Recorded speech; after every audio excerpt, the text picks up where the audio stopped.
Jovan Buha! Buha! Yo, I'm Jovan Buha, and welcome to day 2 of NBA Free Agency Live. A crazy day around the NBA, a quiet day around the Lakers, and we got a lot to touch on, talking about some intel that's out there, some intel that I've heard. Then we'll be getting into the Q&A portion.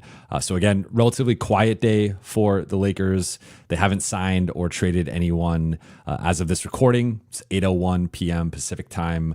The latest I can share that I've heard throughout the day is that they have been active on the trade market looking into young and athletic centers and various options there, whether that's starting level or backup level centers. There's a bit of a Deandre Ayton sweepstakes going on right now, and it sounds like he's going to be deciding tomorrow. That's not concrete yet, but he does clear waivers at 5 p.m. Eastern time, and sounding like he's in between multiple teams right now, including the Lakers. And I think at times yesterday, it felt like the Lakers were the favorites or the front runners for him. And the intel I've gotten today has been there's multiple teams being considered, and there's no favorite necessarily right now. But certainly looking at the options, I think you could make a strong argument for why the Lakers make the most sense. I think they offer a legitimate role where Ayton could step in, play 30 plus minutes a night, rehab, whatever image hit he's taken over the last couple of years, and potentially go, if it's a 1+1 or a 2-year deal, whether it's 2026 or 2027, go back into free agency with more of a market potentially. But looking at it like the Golden State Warriors and the Indiana Pacers, two teams who also need starting centers after the Miles Turner situation was just wild. Well, I'm sure I'll touch on that at some point in the Q&A.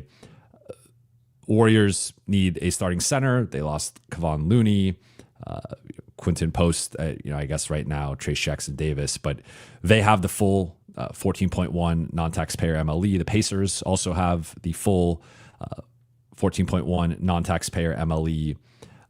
So those teams can outbid the Lakers, who only have $8.25 million of their non-taxpayer MLE to spend on potentially Deandre Ayton or someone else. Then the Lakers were linked to Al Horford today by The Athletic, and that's a name I had heard at times going into free agency, but I haven't gotten the sense that really has much legs behind it.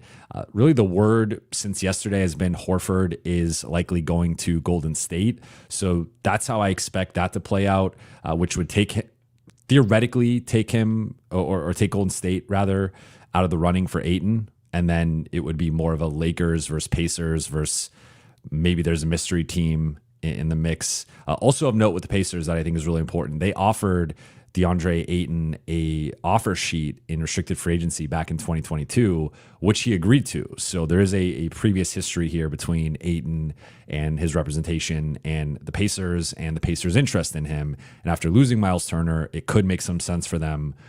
He's not a like for like replacement. They are different types of players, but there could be especially if they give him the full non-taxpayer MLE, they would still be under the first apron, I believe. So they could do that and not jeopardize. I think they'd still even be under the luxury tax, if I'm not mistaken. I think they're about like 19 million under. But with Horford, I know that was out there today.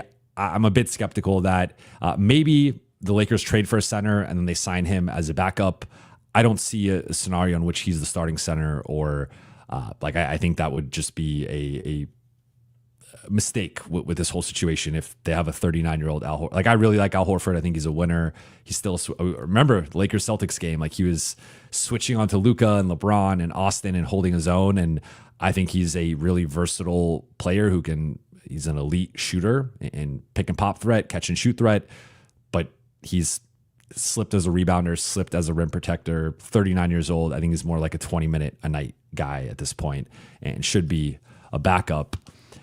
Then there was the ESPN report today that the Lakers are hoping another team makes a trade that gives them a surplus of centers, which I found interesting.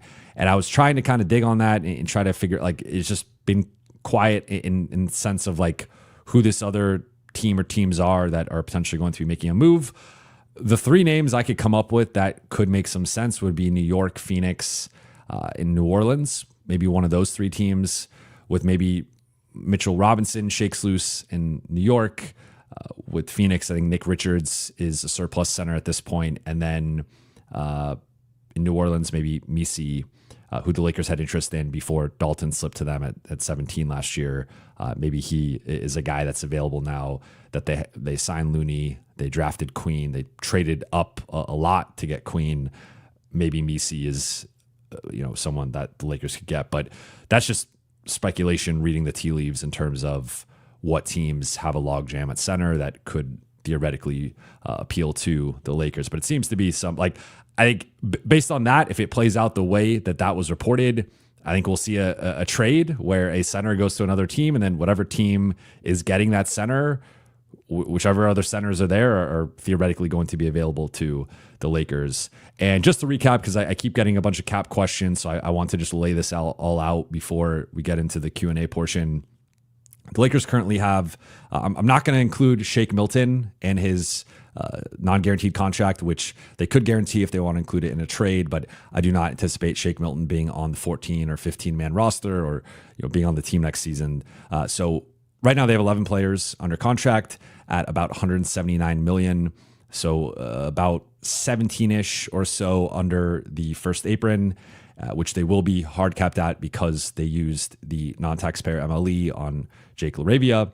So again, not including Shake Milton's contract, 179, 11 players.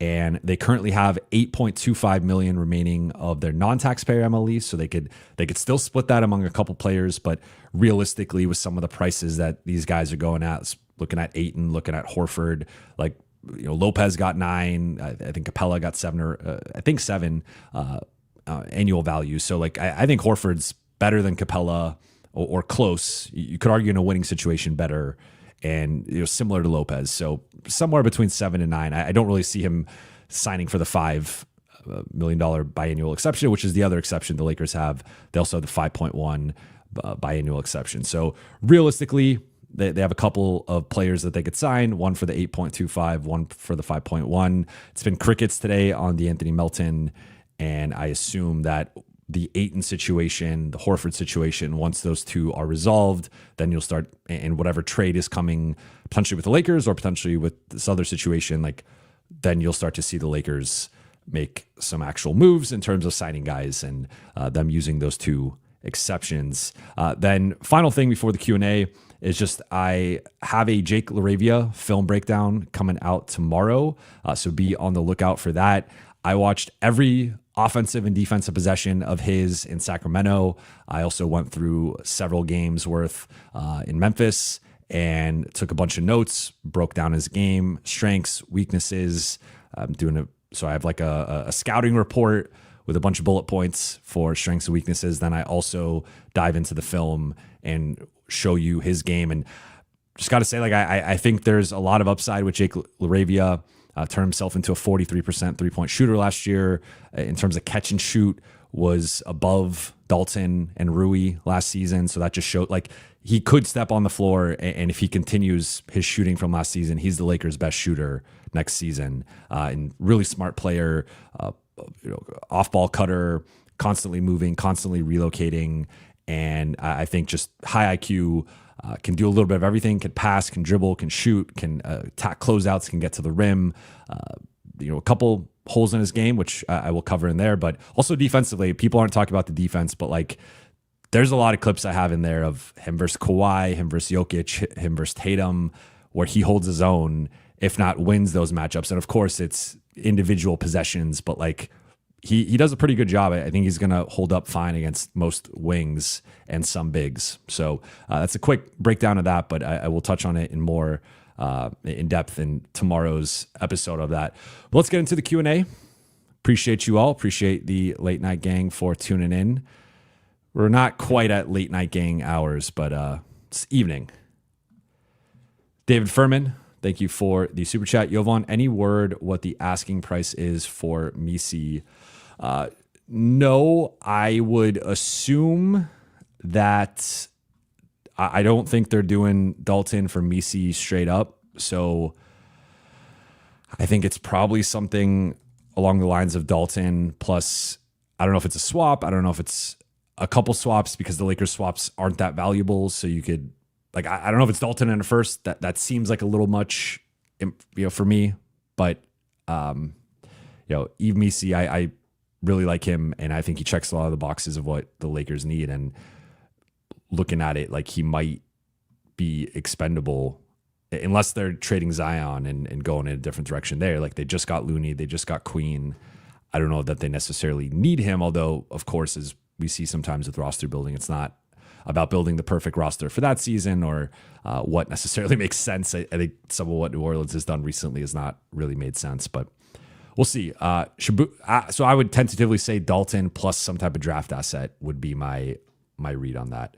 Shabugan, thank you for the super chat. This future flexibility crap was tedious when they had LeBron and AD. It's worse with Luke on the roster. What are they doing? Make it make sense, Buha. I'm glad you brought it up. I probably should have mentioned it at the top in terms of the recent developments, with the Lakers. So this has been kind of a thing for, to your point, for multiple years, multiple summers, is there's always the pie in the sky future plans for the Lakers. And I've reported out some of the, they wanted Dame, they wanted Trae Young, they wanted Kyrie. They always have these ambitious future plans of future stars that they are accumulating draft picks for, or flexibility for, or not wanting to trade certain players for. And I would say most of those, arguably all of those plans have not worked out. Like the Luka thing, I don't even think was really a plan, at least in the present. I think it was more a down the road pipe dream of what, if Luka doesn't sign the extension, or maybe Luka signs the extension, Dallas stalls out for a couple of years, he becomes available, we could go after Luka. I don't think they did not anticipate Luka becoming available when he became available. So that's an exception here. But for the most part, they've had these future plans 1 to 2 years in advance that have often not worked out. And I think it's led to a lot of frustration with the fan base, and I get it.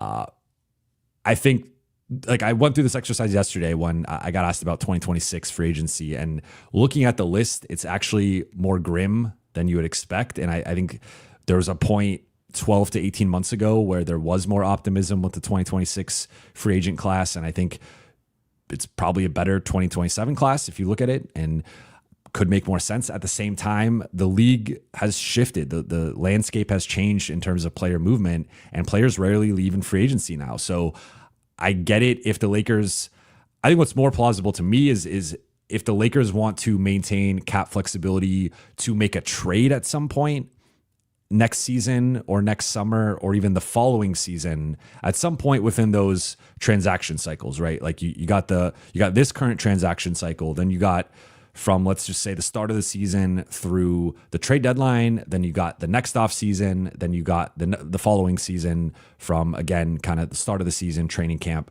through the trade deadline.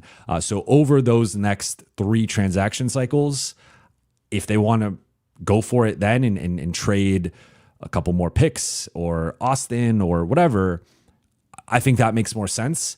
If the plan really is just to sit out and sign these 1 to 2 year deals and punt on Luka Doncic's 2 years of his prime, or as he's entering his prime, I think that's a mistake, and I don't see how Luka co-signs that whatsoever. I have to think that the Lakers are running their plans by Luka, and maybe there's something lost in translation, or it wasn't the full plan being shared or reported out or whatever. But I can't see that making much sense, to be completely honest, because you have a guy who, with that Dallas team that made the finals was solid. They were good, but they weren't some juggernaut. They were a 5 seed in the regular season. And Luka had an incredible regular season, was in the MVP mix, and then had an incredible postseason and led them to the finals, ran out of gas, ran into a much better Boston team, and they lost. A couple years earlier, they have the surprise run to the conference finals. This guy's a playoff riser.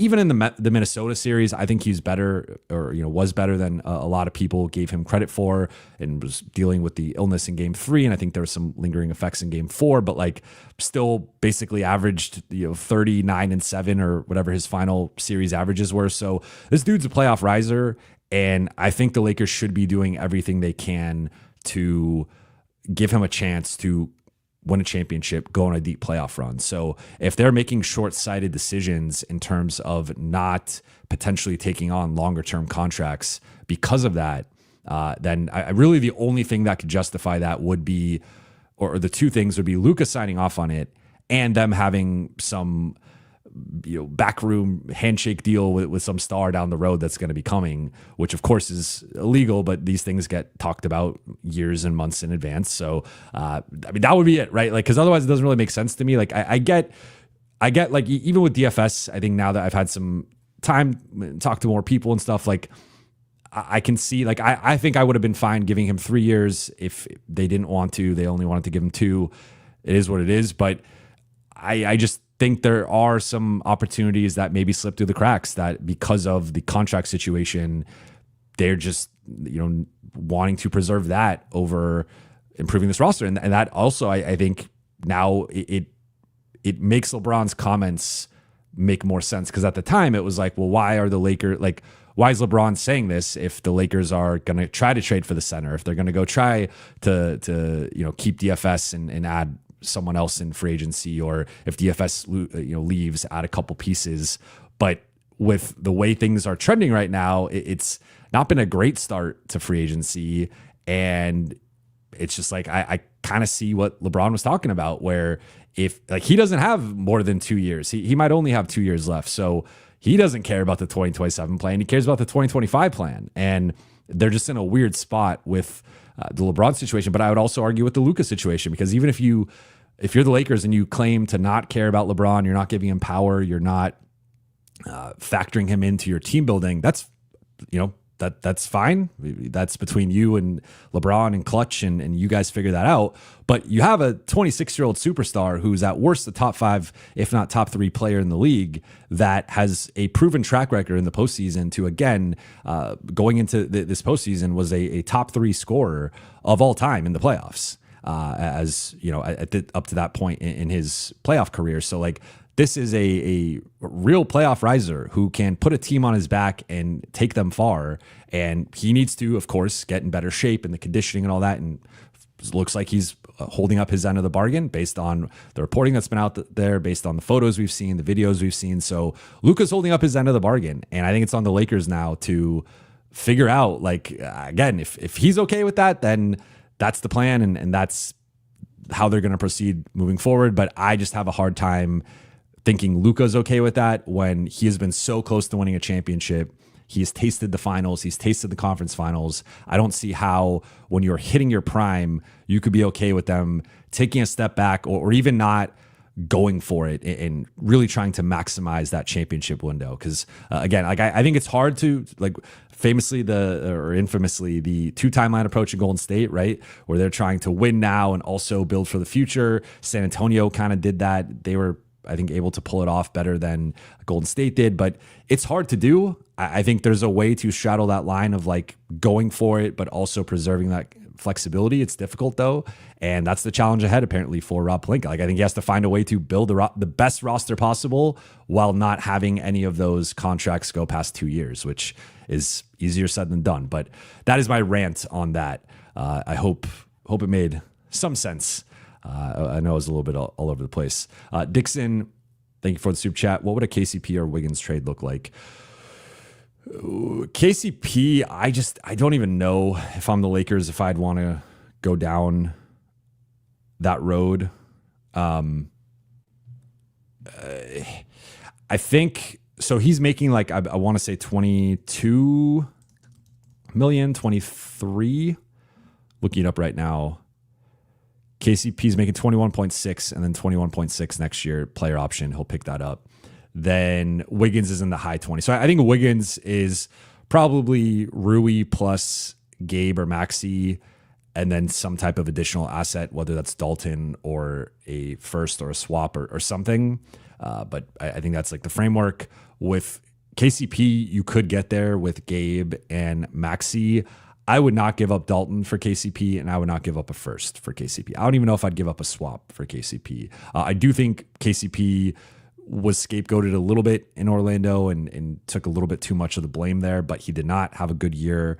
And I think for what the Lakers need, if they move on from Austin, like if they moved on right now from Austin and like got a center or got like a big wing, I could see KCP slotting in there and making some sense in between Luka and a wing and like him kind of being that position. But as long as they're going to go with Luka and AR, which seems to be the case moving forward, I think they need a bigger wing in that fifth starter spot. So again, if the price is just Gabe and Maxey, I think I would do that because you're consolidating that into a better player. And I think KCP is a better player than Gabe. And I think that would make some sense. And maybe he can be the fifth starter. In that case, you move Rui to the bench. But I would not give up anything. Like I would not give up Rui. I would not give up a first, and I would not give up Dalton. With Wiggins, that's a different. I think I would give up Rui. I think Wiggins is a better fit and a better player. And then I would probably, between Dalton and the first, it's tough. I think I would rather probably keep the first, but I would consider throwing one of those in for Wiggins, to be honest. Although I know he's a lightning rod. I know he's polarizing for a lot of people. Thank Charlie. Thank you for the super chat. Buha, my man, what do you think is the holdup for Rob? Is it because they're trying to get a trade done? When does Ayton clear waivers? I feel like some names are still in the market. CP3, for example. Late Night Gang for the win. I think the holdup is them trying to figure out a trade. And you could argue, like, I had my free agent or my offseason center rankings, and I had Nick Claxton and Daniel Gafford as the top two options. And those guys are not available in free agency. Those are guys you got to trade for. I didn't mention, but I had a list. I had a whole like slideshow or a bunch of graphics for the episode I was going to do on it, which I ended up scrapping just because it started to look like it was going to be Ayton or Lopez. But I had a list of the unrealistic centers, which I think I might have actually referenced on the live stream and went through the list with you guys. But a couple of the guys, like Kessler, Okongwu, Duran, like those are guys the Lakers have inquired about, made offers for, and not been able to get, and just not really had the requisite assets for. So I don't see those guys being realistic, but maybe those prices lower, soften. We don't know about it. I know Kessler's everyone's dream target. He's been my dream target. I think he'd be a perfect fit with Luka and could be a franchise center for the next half decade to decade. But I think right now they're trying to, they're waiting on Ayton has to make his decision of what he's doing, which you ask about when he clears. It's 5 p.m. Eastern time on Wednesday. So we're about quick. I guess it's 2 p.m. So for 16 hours or so. And then there are some names still in the market for sure. Chris Paul. I think Amir Coffey is a name that I like. D'Anthony Melton, Gary Payton II. There are some interesting, more so smaller perimeter guys, but there are some interesting names that are out there that I think could help the Lakers, especially if it's either the biannual exception or a vet minimum contract. But I don't know if we're going to get that clarity on them signing any of these guys until the Ayton situation is resolved or the trade situation. Zakwan, I do not see a question, but I will try to find it in the chat.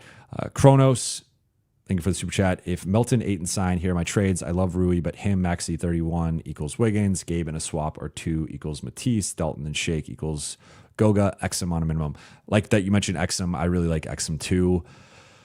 In terms of Rui, Maxey 31 for Wiggins, yeah. I would even do Gabe if it really came down to it, but I think that's probably close to the framework of that type of deal. Gabe in a swap or 2 for Thibault. I don't even know if you have to give.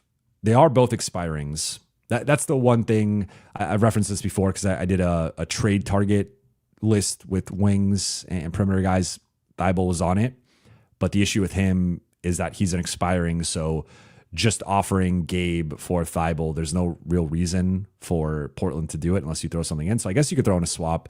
Feels like a lot to me, to be honest. Like I like Thibault. I don't know. I guess the Lakers are hamstrung by the tradable assets that they have. And then Dalton and Shake for Goga.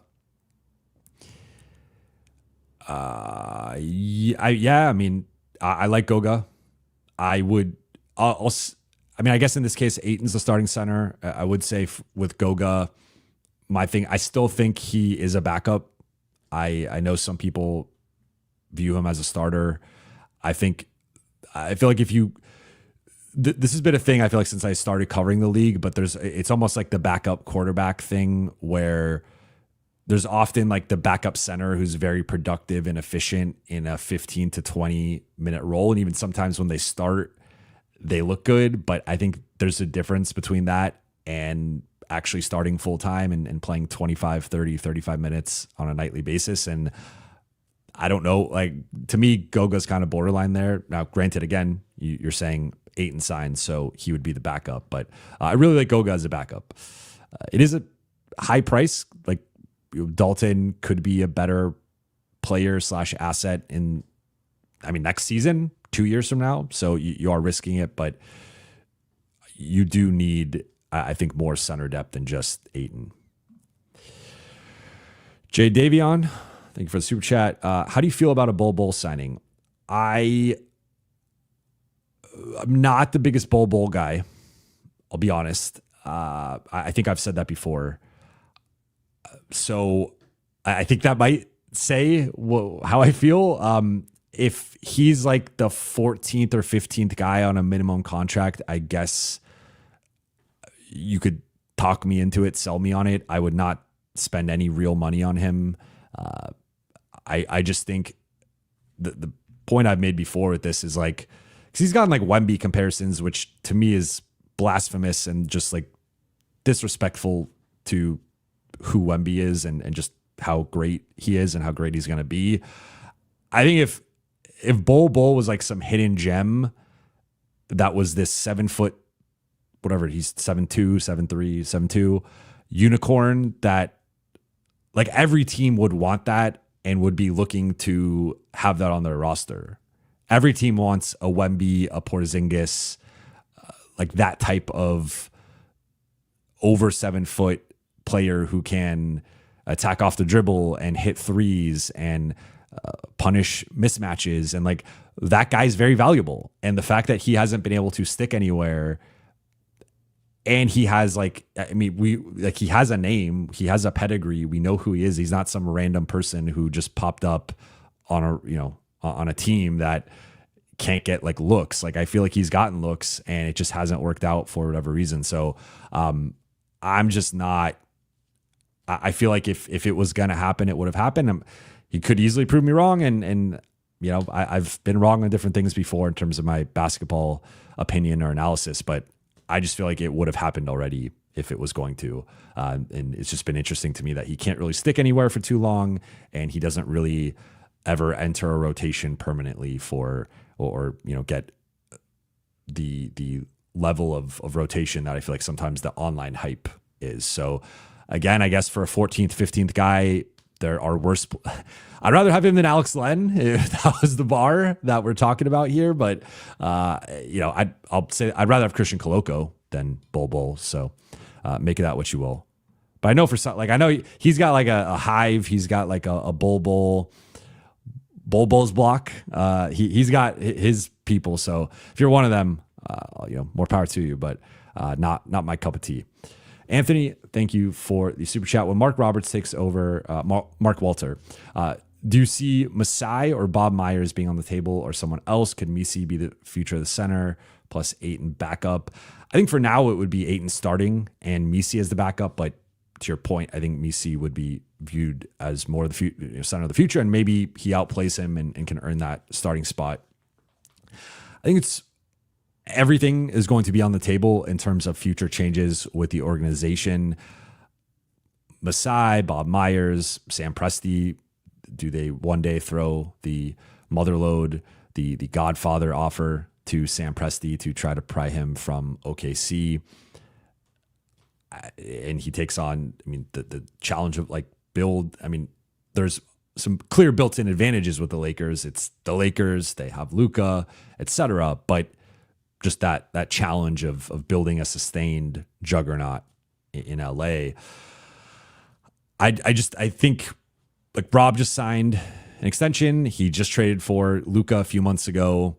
I know people are upset with the start here over the first couple days of free agency, and I get it. And I think it could certainly have gone better, but I think it's premature to call free agency dead yet. Let's see what happens tomorrow with Deandre Ayton. Let's see what happens tomorrow with the trade market. And a week from now, if the Lakers miss out on Ayton, they miss out on Horford, and they go like trade for Nick Richards, that doesn't really move me. And then we can come on here and have some of these conversations about what the future could look like. But I think for now, the plan is Pelinka is going to be running the team. And I also think based on the Luka trade and the extension, like I don't think that's I think it's kind of obvious that that's going to be the plan for now. But again, I think there's a relative blank slate that's going to be across the entire franchise, the entire organization, and people are going to have to, I think, kind of prove their value, right? Like it's a new ownership group. So I think they are going to be diligent about evaluating everything and looking for ways to improve the infrastructure and build out the front office and the training staff and the coaching staff and player development and all that stuff. And then to say nothing of like the business side and all the resources they're going to have. But I think we're a little bit away from talk about a new head of basketball. The Snow, thank you for the super chat. Do you think Kessler is still an option? If it's Dalton, Rui, and a first, I'd pull the trigger. I would too. I've talked about this like a million times, so I know for some of you you know what I'm going to say, and but I'm going to say it anyway. Like I've just heard nothing, but they want 2 picks plus a young player for Kessler. So the Lakers cannot do that trade. They can give 1 pick and 1 young player and a swap. You could throw in a couple swaps. I probably would try to hold off on the later swaps, but I would maybe throw in 3 swaps, like just take away the protections on the top 4 pick in 2027. But I just don't know if that's going to be enough for Utah. They could, if they soften their asking price, lower their asking price, soften their stance, then maybe there's a way to do some type of framework with Dalton in a first and probably remove the protection on 2027. But I'm just skeptical. Also, if you throw Rui in, they're going to have to throw in some matching salary because Kessler's still on his rookie deal contract. So it's much more even if it's Kessler for Connect, where Rui's making $18 million.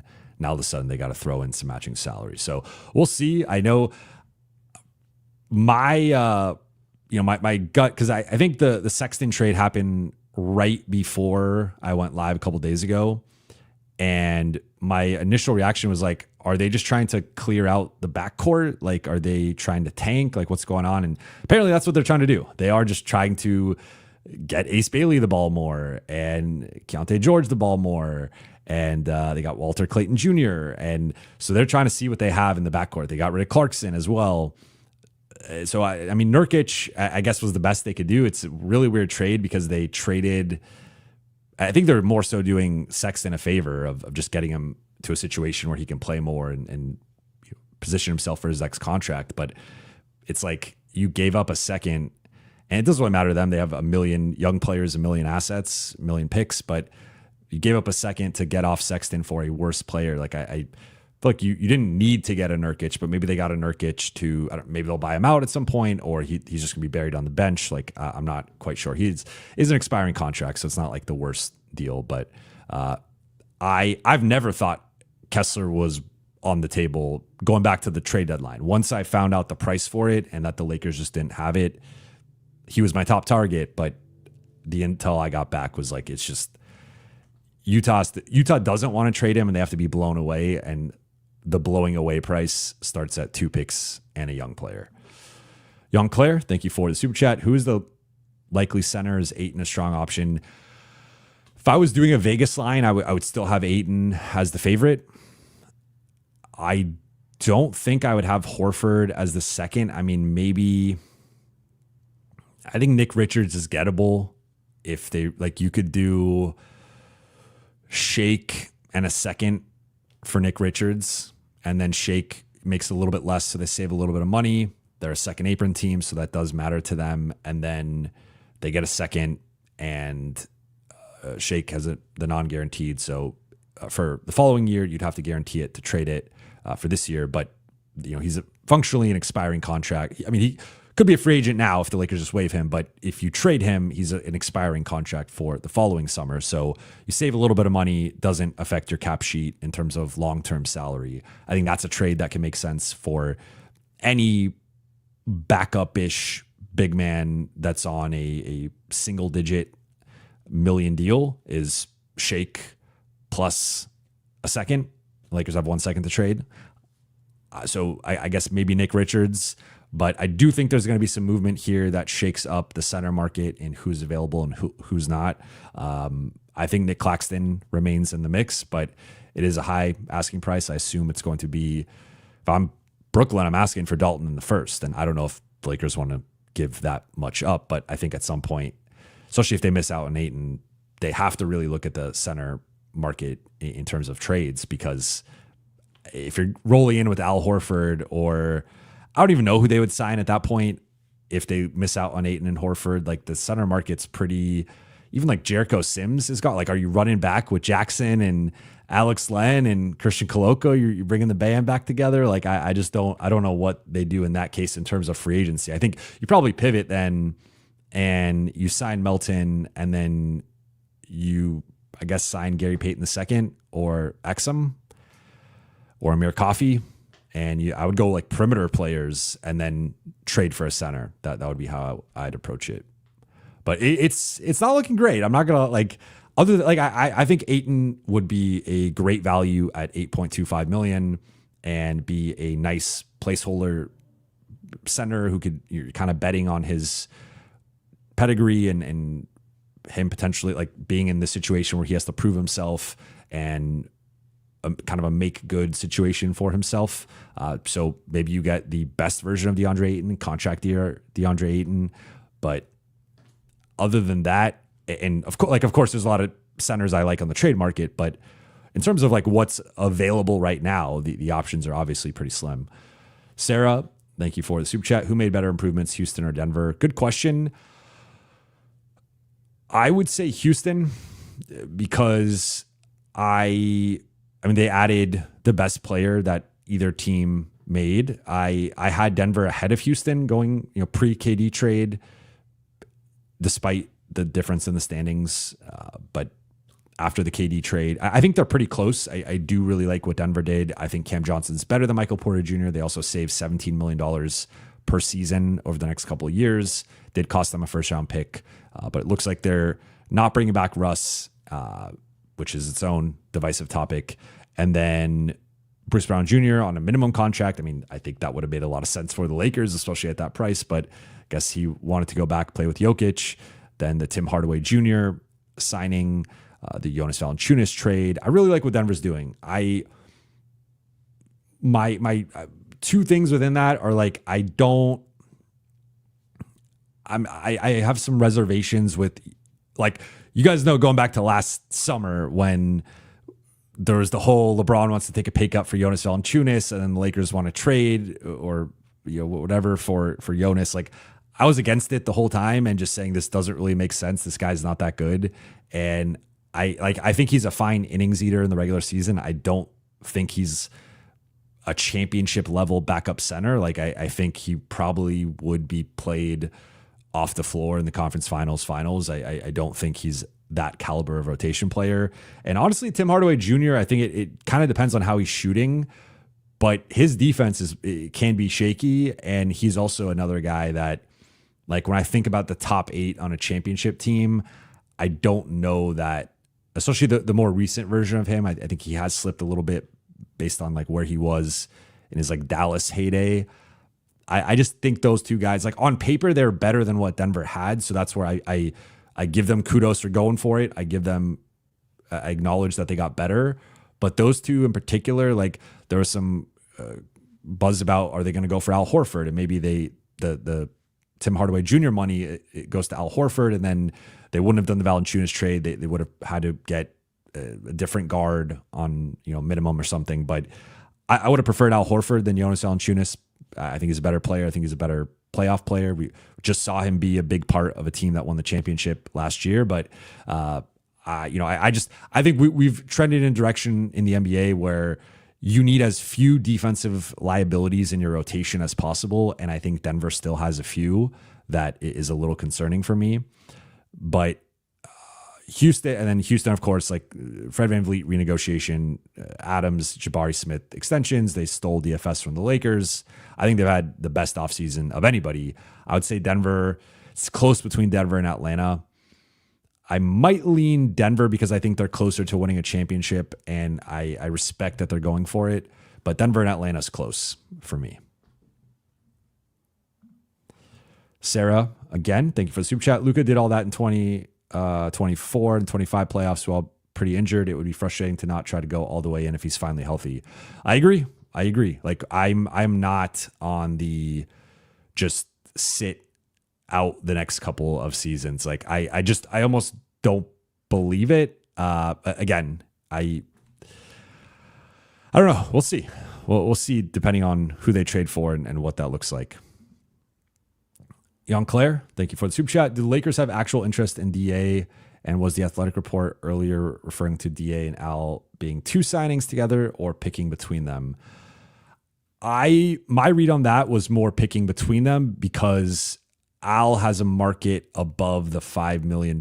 If it was as simple as signing Al to the $5 million BAE, I think that would have already been done, right? Like I think, but Golden State's going after him. They have the full 14.1. So they could offer 8.3 and outbid the Lakers by 50 grand.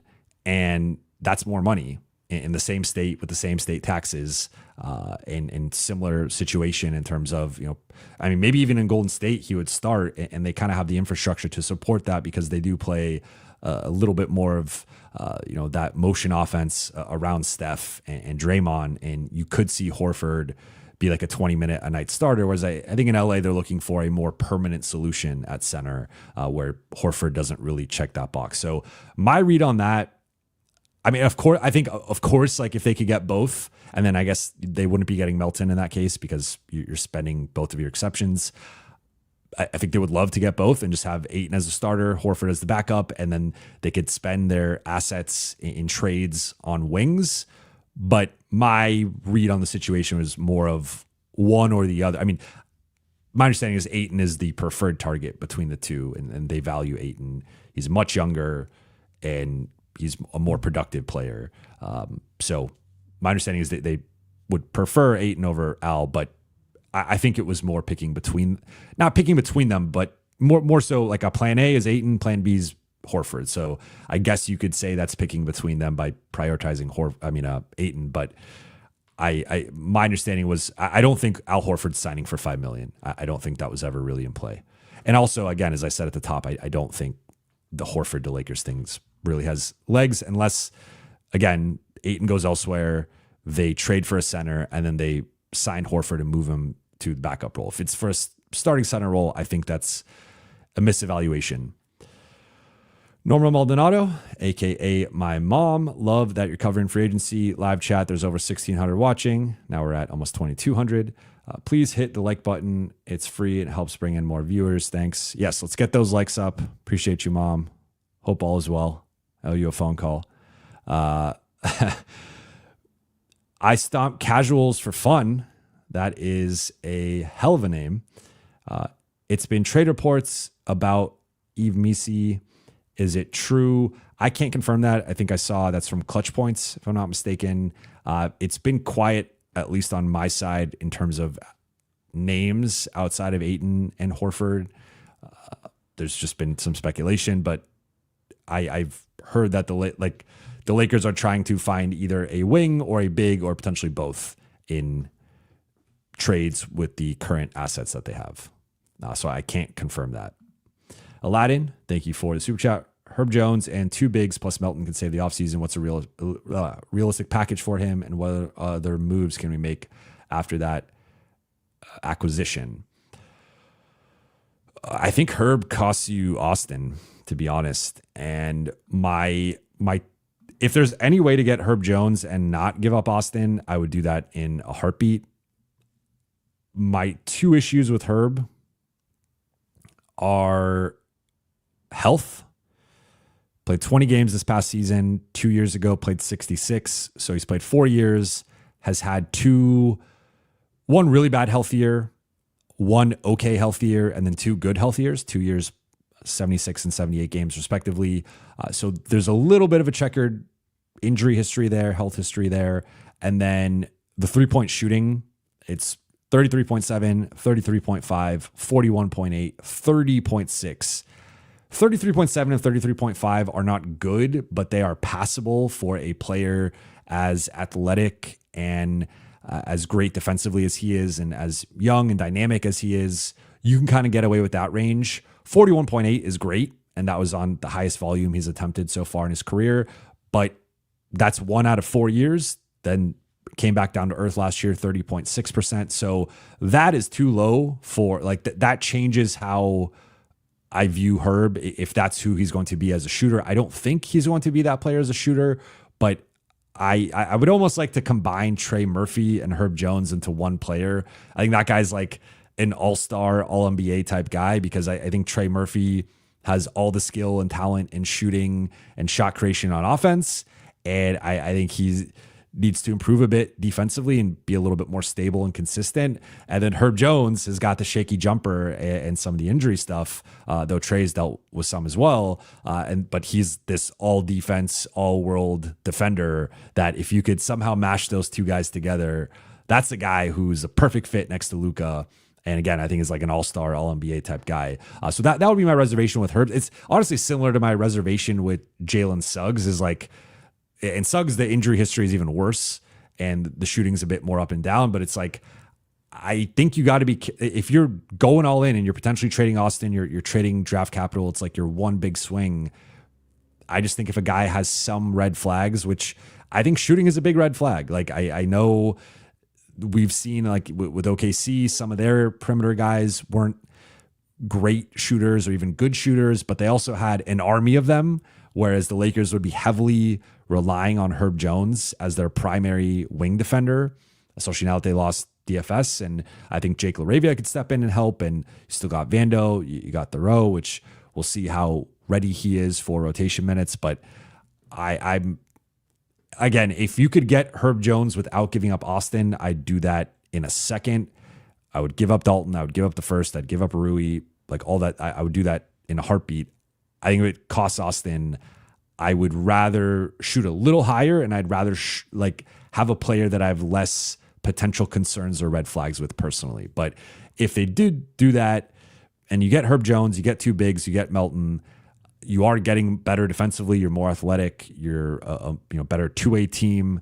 And I mean, if we're saying like what's a realistic package, it's probably Austin. I mean, it's an interesting one because I think both teams would ask for draft capital in return. I think New Orleans would be like, we want Austin in the pick, and the Lakers would be like, we want Herb in the pick. And I think there would be some haggling there where both teams are valuing the guys at similar valuations. So that's the other complication here is just how the two sides view the other one. And then in terms of what they could do, I mean, based on your hypothetical here, I'm assuming Melton is the biannual exception. They signed a big for the non-taxpayer MLE, the remaining portion, and then they signed a free agent big. So at that point, you're pretty much done with your roster unless you do another trade. Maybe you still have Dalton and Rui to flip for something if you really want to go down that road. But I think they probably would be. It's looking like maybe it might be one trade. I've been saying 2 would be my preference, but maybe they only end up doing 1, in which case it's just Herb Jones. Miss Optimist, thank you for the super chat. I do not see a question, but now I see it later, so I'll go to it. What are the chances of LBJ asking for a trade with the 2027 plan, and where do you think he wants to go? I don't think he put that out there for nothing. It's a good question. I don't think the 2027 plan helped make LeBron feel any better. And I think Brian Windhorst made an interesting point that last year when LeBron opted in, signed his dude, previous off seasons, the Lakers have made a bigger deal of LeBron either opting in or re-signing or rejoining the team. They did not have a press release for LeBron opting in. He did some digging and it was confirmed that it went through. LeBron did opt in. There was no they're waiting for a certain date or something for it to happen. It was no, he opted in by the deadline and Lakers didn't say anything about it. So just kind of a weird situation with what he opts in and then they have the statement and then Rich Paul's doing other interviews and saying that they haven't formally asked. I mean, which is true. LeBron has not asked for a trade. There has not been discussion about it, but it's hard to look at that quote and not think that that's the way this is potentially heading if the proper change, or if what he views as the proper changes aren't made. And I don't know if he views DeAndre Ayton, DeAnthony Melton, and Jake LaRavia as moves that elevate them to a championship contender status. I think it would probably have to be those types of moves with a trade, and then maybe he feels more confident. So I would still say the chances are low. I do think that they increased ever so slightly in the past couple days, but we're talking, I don't even want to put a percentage on it because I'll probably get aggregated and I really don't want to deal with the aggregation and the fallout or whatever from that. But I'll just say when I talked about it before and I mentioned Dallas, people took that and ran with it and aggregated that. But I said before and after I mentioned Dallas that I don't think LeBron's getting traded. I don't think he's asking out. I think he's going to be a Laker going into next season. And I think he's trying to put pressure on them. And this is the one way to do it is to release the statement, have the uncertainty. People are going to be talking about it. It's a bit of a distraction. We've seen this playbook from LeBron before. This time, though, it does feel a little different because there is the finish line in sight. He's playing 1 to 2 more years. I think I forget if it was a reporter or something, but someone mentioned a few more years. I would be pretty surprised by that. It seems like it's 1 to 2 more years based on everything I've heard, and potentially even just one. And if that's the case, then if he really wants to, to me, it comes down to the comfort and convenience and just finishing your career in LA where you've wanted to finish it for the last, basically since you signed with the Lakers, the plan was to wrap it up in LA. Or if you really want that 5th ring, maybe there is a different situation that is better for you and it's more of a win now situation. So in terms of where he wants to go, I've already said Dallas has been a team that I have heard over the past, really have heard for months, but have heard more specifically over the last week or two of if it gets to the point that LeBron wants, and that's the part that I feel people look past. They just say, oh, you're saying he wants to go to Dallas. You're making, I'm not saying that. I'm saying if it gets to the point that LeBron wants out, if it is a tenuous situation and he doesn't want to be in LA, I think Dallas will be on that list and they will be a strong contender to get him, if not the front runner. They'll be in that mix. The other team, Cleveland, you have to mention based on the history, based on that's where he's from. It's just really tough to make it work because of the second apron and all the cap machinations that go into that. And then Golden State, there's the dalliance last year at the deadline where they were asking permission to talk to Rich and LeBron about a potential trade. That one, I mean, I guess it's Jimmy Butler, or you could do a Kuminga sign-in trade plus something else, but that gets a little complicated. And then I guess New York would be the other team. I've said this before, but I just don't see LeBron playing in a small market. That's just, other than Cleveland. Cleveland's the exception, but that's his hometown, so it's again an exception. I just think LeBron, if he is going somewhere else, it is going to be a big marketplace where I don't view, I think there's lots of elements that go into it. It's not just the city thing, but I think I just don't see him playing in a small market or a mid-sized market. I could be wrong, but Dallas, Golden State, New York, those are 3 of the top 5 or 6 markets, I think, in terms of population in the league. So, or at least top 8. So I think that those would be the types of teams, even a Denver, a Phoenix. I think those teams are a little bit too low. I think that's a factor for him.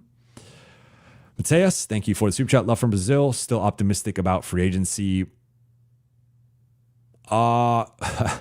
Good question. Good question. I appreciate the love from Brazil. Shout out to Brazil. And shout out to all the international watchers. I know we got a lot of you. So appreciate you, whatever time it is, wherever you are. I would say yes, tentatively, but contingent on one of two things. Either they get Deandre Ayton, who I think, for as flawed as he is, and I know there's the Athletic story, there's been some reporting that's come out about tardiness and character and different things, and I'm not going to wade into that. I'm going to leave that alone. But we know about some of the flaws with him, some of the warts, why Phoenix essentially gave up on him, why Portland was looking to buy him out, and he wasn't the center of the future there. So we get that.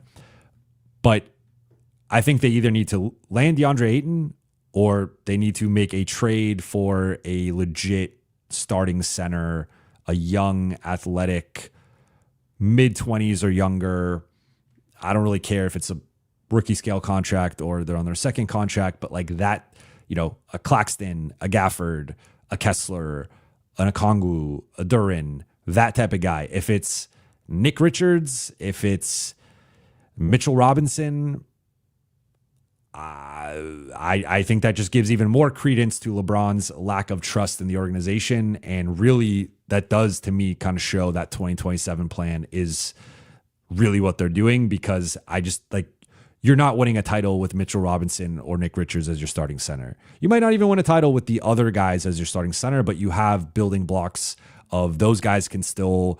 I don't think Nick Claxton's at his peak yet. I don't think Daniel Gafford's at his peak yet. Walker Kessler, Jalen Duren, Onyeka Okongwu, those guys are certainly not at their peaks yet. They're all in their early 20s. So you have a runway there of those guys building with Luka. They've never played, with all due respect to Cade Cunningham and Trae Young, Luka's a different beast.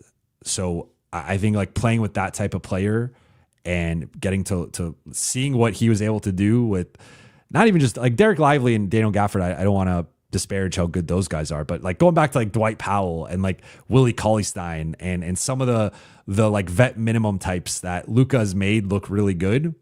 Just imagine with a young talent, a young lottery guys still in their rookie deal contracts, what that would look like. So I think if they and maybe they do both, and it's Ayton as a backup and one of those guys as the starter. But I think if they trade for one of those guys or they sign Ayton, I feel good about the offseason. If it's neither one, then I think it's a miss. And I think clearly the 2027 thing is really in play and really impacting how they are handling business. Gary Singh, thank you for the super chat. Are Lakers planning to pay AR $35 million? Do you think he's worth that number? If not, just trade him. Can't have two bad defenders in the backcourt to win the chip. I think he's worth that number. I will start with that. I think that's probably in the range he's going to get. You could talk me into a little bit less. You could talk me into a little bit more. I think there's probably a tentative range of 30 to 37-ish million. I don't see him getting the full 52. I don't see him getting 40 with the Lakers.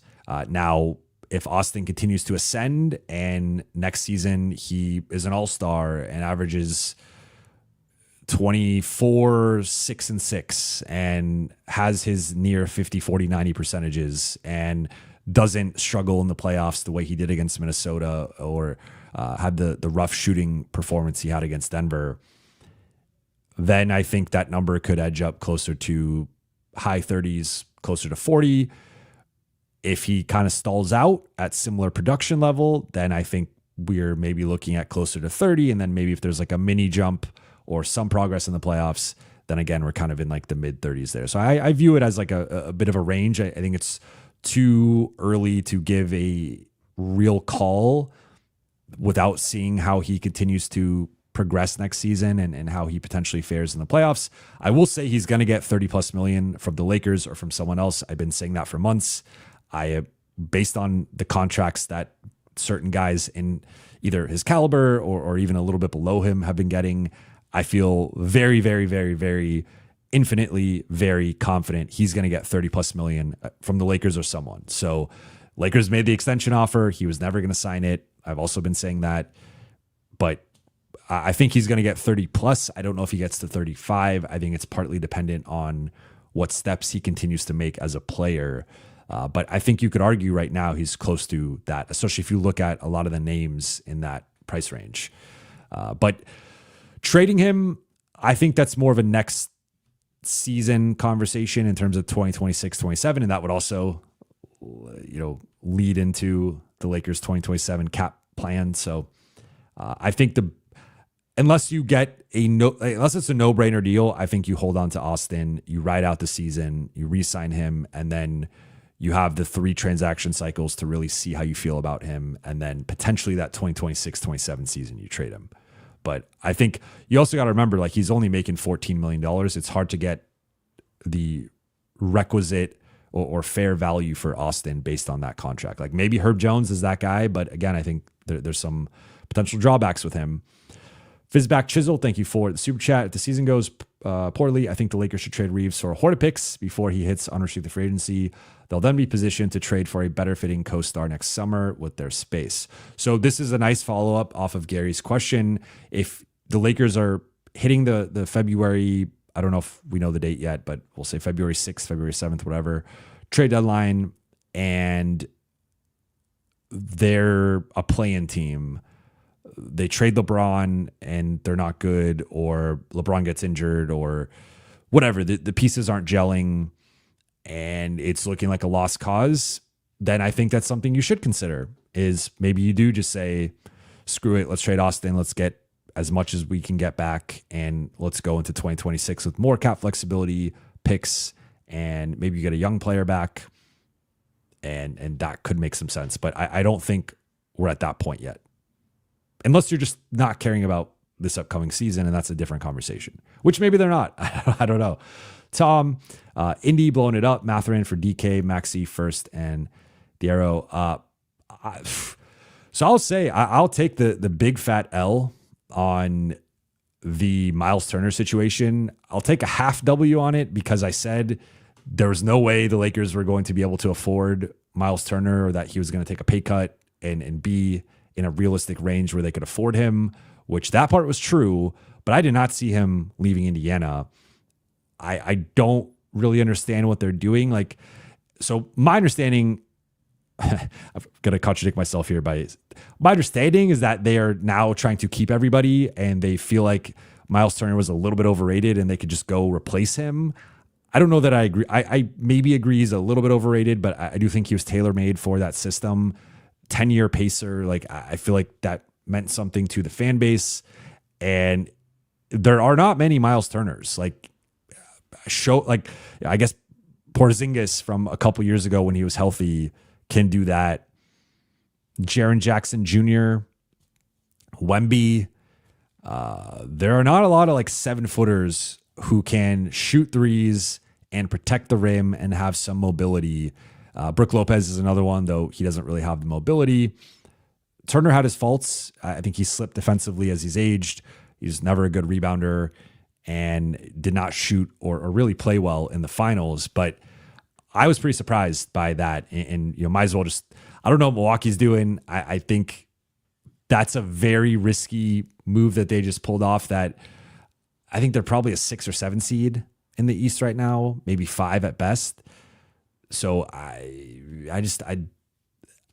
you're doing Dame a favor, really. He's getting paid and he's getting to pick his next team, but you're not all of a sudden competing in the East with, I don't know. But so I don't think Indy's blowing it up. I think they traded Turner in part. They made their decision of, they could have done Mathurin, they could have done Toppin, they could have done Nesmith. They chose Turner, and I think they're keeping everybody else. If Mathurin's on the table, I would do. I don't think I would want to do. I would try to keep Diarra out of it and see if you could do it for Dalton and Maxey, maybe a first at most. But like Matherin's young. He's younger than Dalton, but I would not want to give up all of that. I think you got to keep one of those things. And of course, like Maxi's, whatever. Dream, by the way, thank you for the super chat. Reeves or Nembhard and Mathurin, better fit. I've gotten a few of these Indiana Reeves swaps. I think the biggest issue is I don't think Austin and Tyrese make any sense together. So it's like right now, Indiana's taking a gap year. They're going to keep seemingly most of the core together. Then in the summer of 2026 or that 2026-27 season, look for a new center to pair with Tyrese Haliburton as he makes his return. And then hopefully have Siakam, Nembhard, Nesmith, Mathurin, that core still together, top in, etc. Austin just does not fit. Like I think he's actually an Indiana type player in terms of how he plays, and I think he'd be great in that system. But I think in Austin, Tyrese backcourt is not good together defensively, and there is some overlap offensively. So I think for anyone who doesn't believe in the Austin Luka backcourt, I don't see why you would believe in the Austin Tyrese backcourt. I think that one's even more problematic because at least Luka's forward sized and can guard some forwards, where Tyrese, you're locking yourself into those guys being your two backcourt defenders, and you have to have three awesome defenders behind them. So I don't think they would do Nembhard and Mathurin. I guess you said Mathurin, not Nesmith. For some reason, I thought you said Nesmith. Nembhard and Mathurin for Reeves. I don't think they would do that, and I don't think the Lakers would either. I think it's the rare no, or maybe not the rare no. It's the popular no fake trade. But I see what you're like. It is an interesting one in theory. I just don't think Austin can. I don't think Austin and Haliburton are a good fit, despite them thriving on the bench for Team USA in 2023.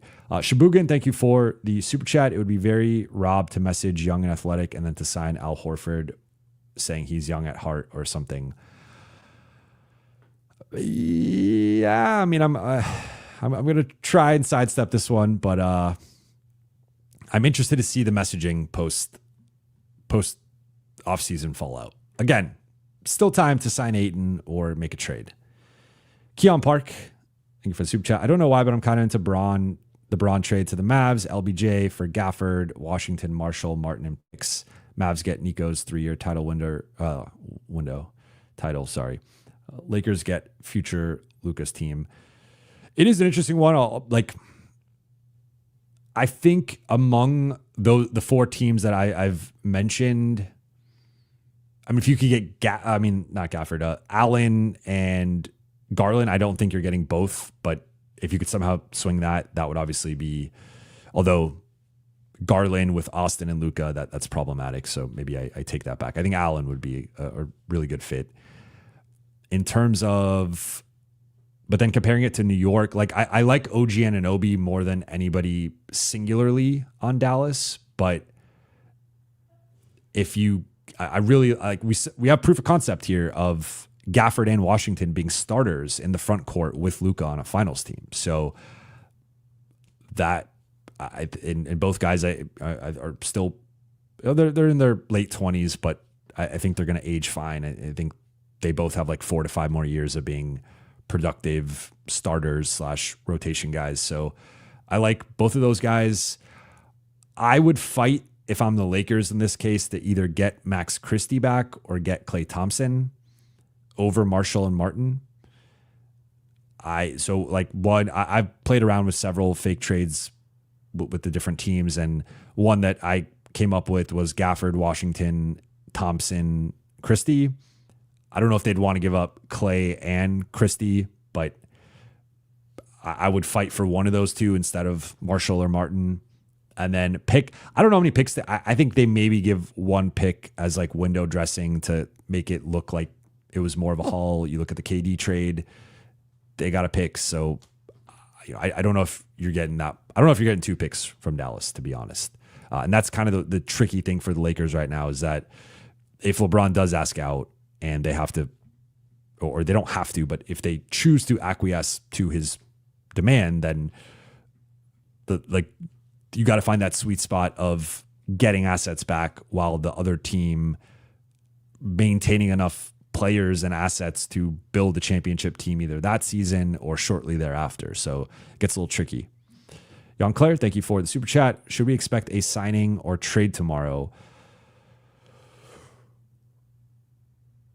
I would say I think Ayton's going to make his decision tomorrow. So if he's signing with the Lakers, then I guess that would.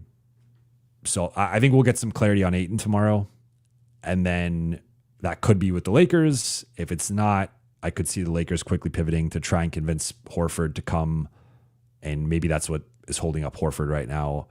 Or maybe it's the teams, maybe Golden State doesn't want to give him the full non-taxpayer MLE. And they're like, if the Lakers are a true threat, we'll just give like a little bit more. If the Lakers aren't a threat, then, we can lower that. Or we'll see. The reporting that came out today was days, and it seems like this is going to be more of a multi-day process. So I don't want to rule out or say nothing is going to happen tomorrow, but outside of Ayton, I think some of these dominoes could go into, unfortunately, July 4th or that time frame. So I think this might be a multi-day thing, but we'll see tomorrow.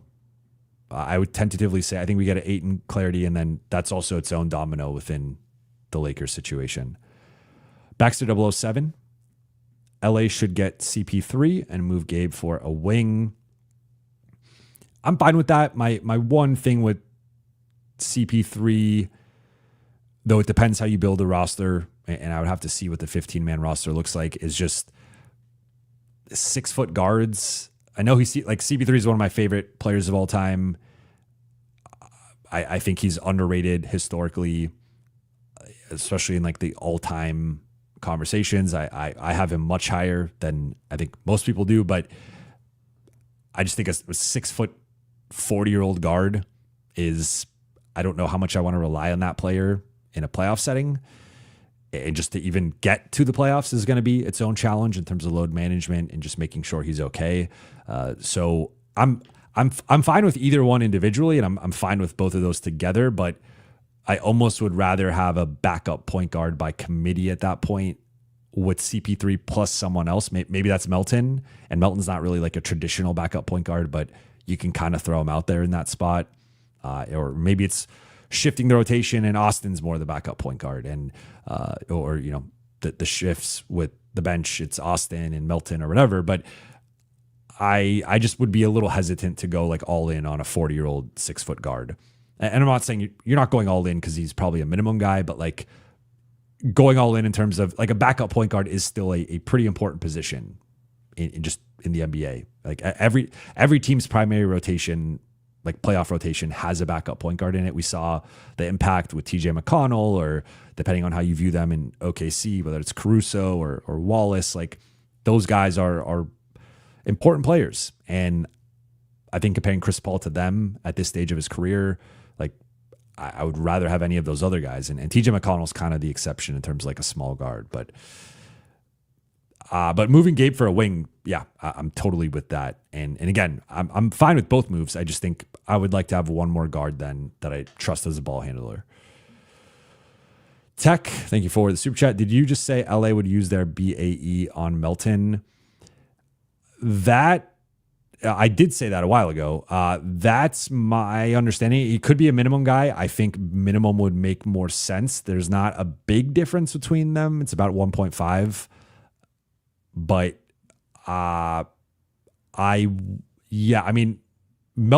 Melton has been a non-taxpayer MLE caliber player throughout his career. Obviously, he's coming off the ACL tear. I think it would be Ayton for the 8.25 and Melton for the 5. But if they could swing Melton for a minimum, I think that's a win for the front office, and I think that's a win along the margins, because then you could spend that 5.1 on something else. Or just not spend it, although I would argue you should. Fang Charlie, thank you for the super chat. I really don't think Ayton has motivation to sign with Golden State. They have no one to feed him down in the post, and Indy has no Hallie next year. Thoughts, Buha? So I said at the top, and I'm with you in terms of I think LA is the best situation. You're going to have a certain spotlight on you. You're going to start. You're going to play 30-plus minutes. you're going to have a real shot. If I wanted to make the arguments for the other two teams and play devil's advocate here. One, Indy has already shown they really like Deandre Ayton. So that's something where like I would have some confidence about the potential long-term fit. They do need a long-term center.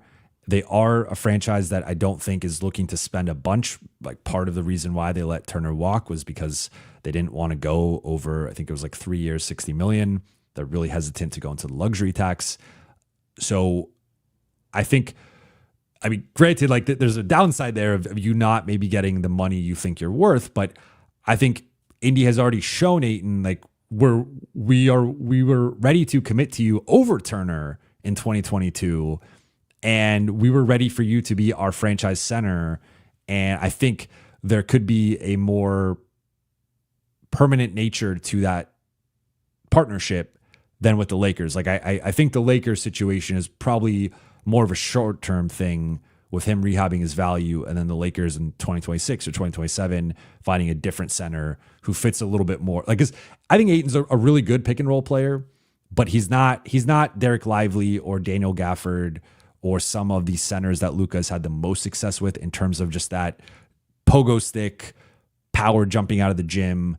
Like he's a little bit more of a ground bound finesse center, although he is a lob threat. He's a pretty good lob threat, shot 80% on layups this past year. So like slightly different players, but still a very effective roll man, still a very effective pick and roll player. But I just think it's a little bit different than the types of bigs that I think Luka typically has thrived with or wanted to play with.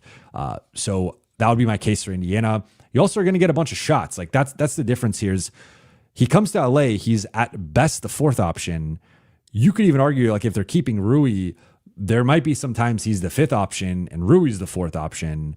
Or if Dalton takes a step in the rotation, sometimes Dalton might be the fourth option. Or Jake LaRavia, they just invested in him. Like he's had some big scoring nights specifically against the Lakers, and like he could have. So I think there's less certainty with Ayton in terms of like the shots and the production with the Lakers. Like I think the rebounding will be there. I think the blocks will be there, the field goal percentage and stuff, but points and shots are not guaranteed with the Lakers, in my opinion. Golden State, I actually think after Jimmy, especially if they lose Kuminga, he could be the clear third option in Golden State and be featured more as a pick and pop big in pick and pops with Steph, also run some pick and roll, also be part of some second unit lineups where they run some post ups and some ISOs for him. So I actually would argue, regardless of me trying to make some devil's advocate type, counter argument, that I think Ayton actually would get more shots and touches in both of the other places. I think the Lakers have a clear cut top three in terms of their offense, and those guys are all 20 plus per game scorers. They're all 15 plus shot attempt guys. I would argue there's fewer. I hate the cliche, but fewer basketballs in LA than there are in Golden State or Indy. Now you could say like they don't have the person feeding him in Indy, but TJ McConnell is a really good. I think he's a good like organizer. Obviously, he's not a starting point guard, but like he can organize you. And again, when there's like you're gonna have Nembhard running the offense, and I think you might not like the offense is gonna change in Indy. So I actually think he could get more shots there, to be honest. But regardless, I still think LA is the best situation.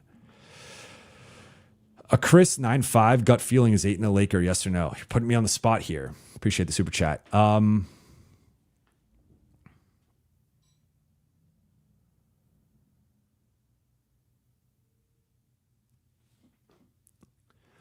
say yes, but I don't feel good about it in terms of like confident that it's happening. Not that I don't feel good about Ayton or his fit.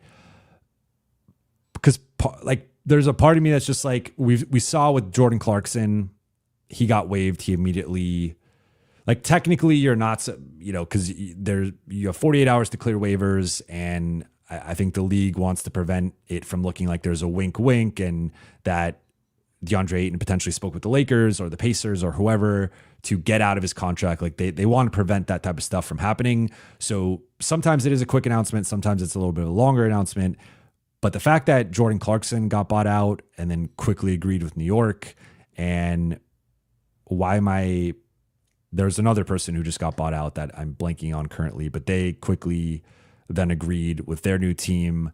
Obviously, it was not Dame, but there's been a couple buyout situations over the past couple of days where they have quickly agreed with new situations, and it's like, I guess my hesitation or concern would just come in. Like, I think the Lakers do have the best situation on paper in terms of starting for a playoff team and being featured and having a certain amount of, like, I think he's, to go back to the role situation, like, I think he's guaranteed the most minutes on the Lakers, probably just because they have the most dire need for a center.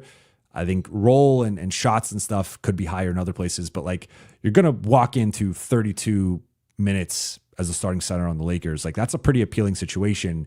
You're not getting the same money potentially as you would be in Indiana or Golden State or any other team that still has the non-taxpayer MLE. But I just, part of me, I guess, is like, I feel like the Lakers are or should be the obvious choice. And the fact that he hasn't made that choice is a little bit concerning of like, what's the weight? But I still, like, if I was doing the Vegas lines, I would probably put the Lakers as the favorite, but I think it's a slight favorite, to be honest. Stephanopoulos, am I crazy, or has the front offices playing the last few seasons been to stonewall things under the guise of being active until the LeBron era was over? Buha. I wouldn't go that far, because I think if you really wanted to stonewall things, you wouldn't have done the Luka trade. You wouldn't have gotten off Russ. But I would say, I think that the not trading any players since August 2022 is a bit odd.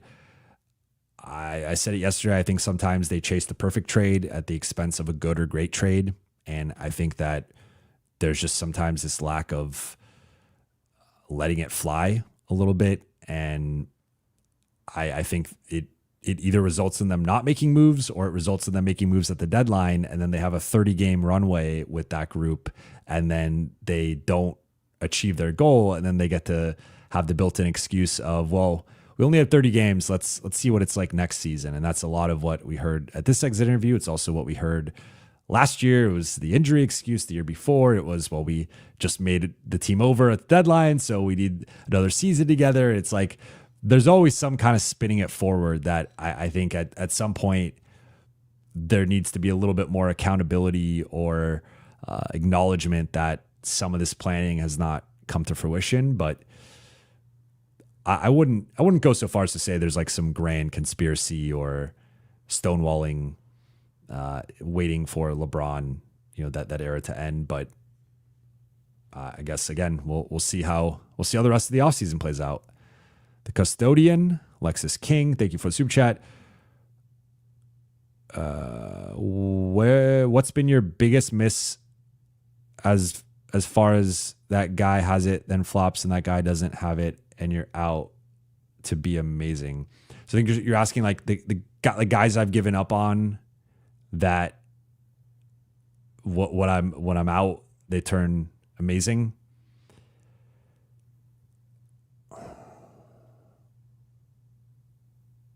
I would say it's more like me having hope in certain players, and then they end up not turning into what I think they could have been. I don't know off the top of my head who's a guy that, I mean, I guess like THT is kind of this, although I was always on board, or I was of the mindset of like, well, they didn't need to pick between the two, but like I would have prioritized Caruso over THT, but I did see the potential there with THT. I don't know. It's a good question. I'll probably have to think about that.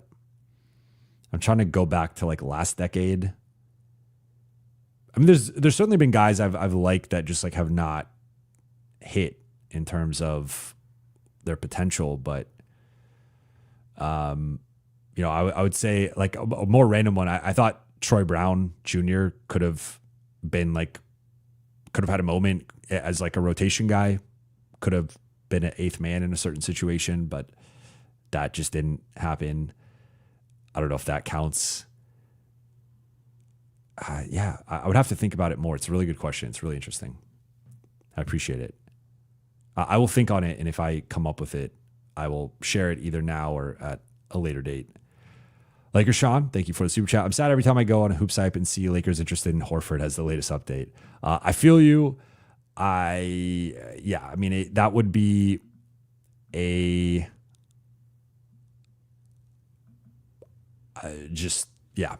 a backup, sign me up.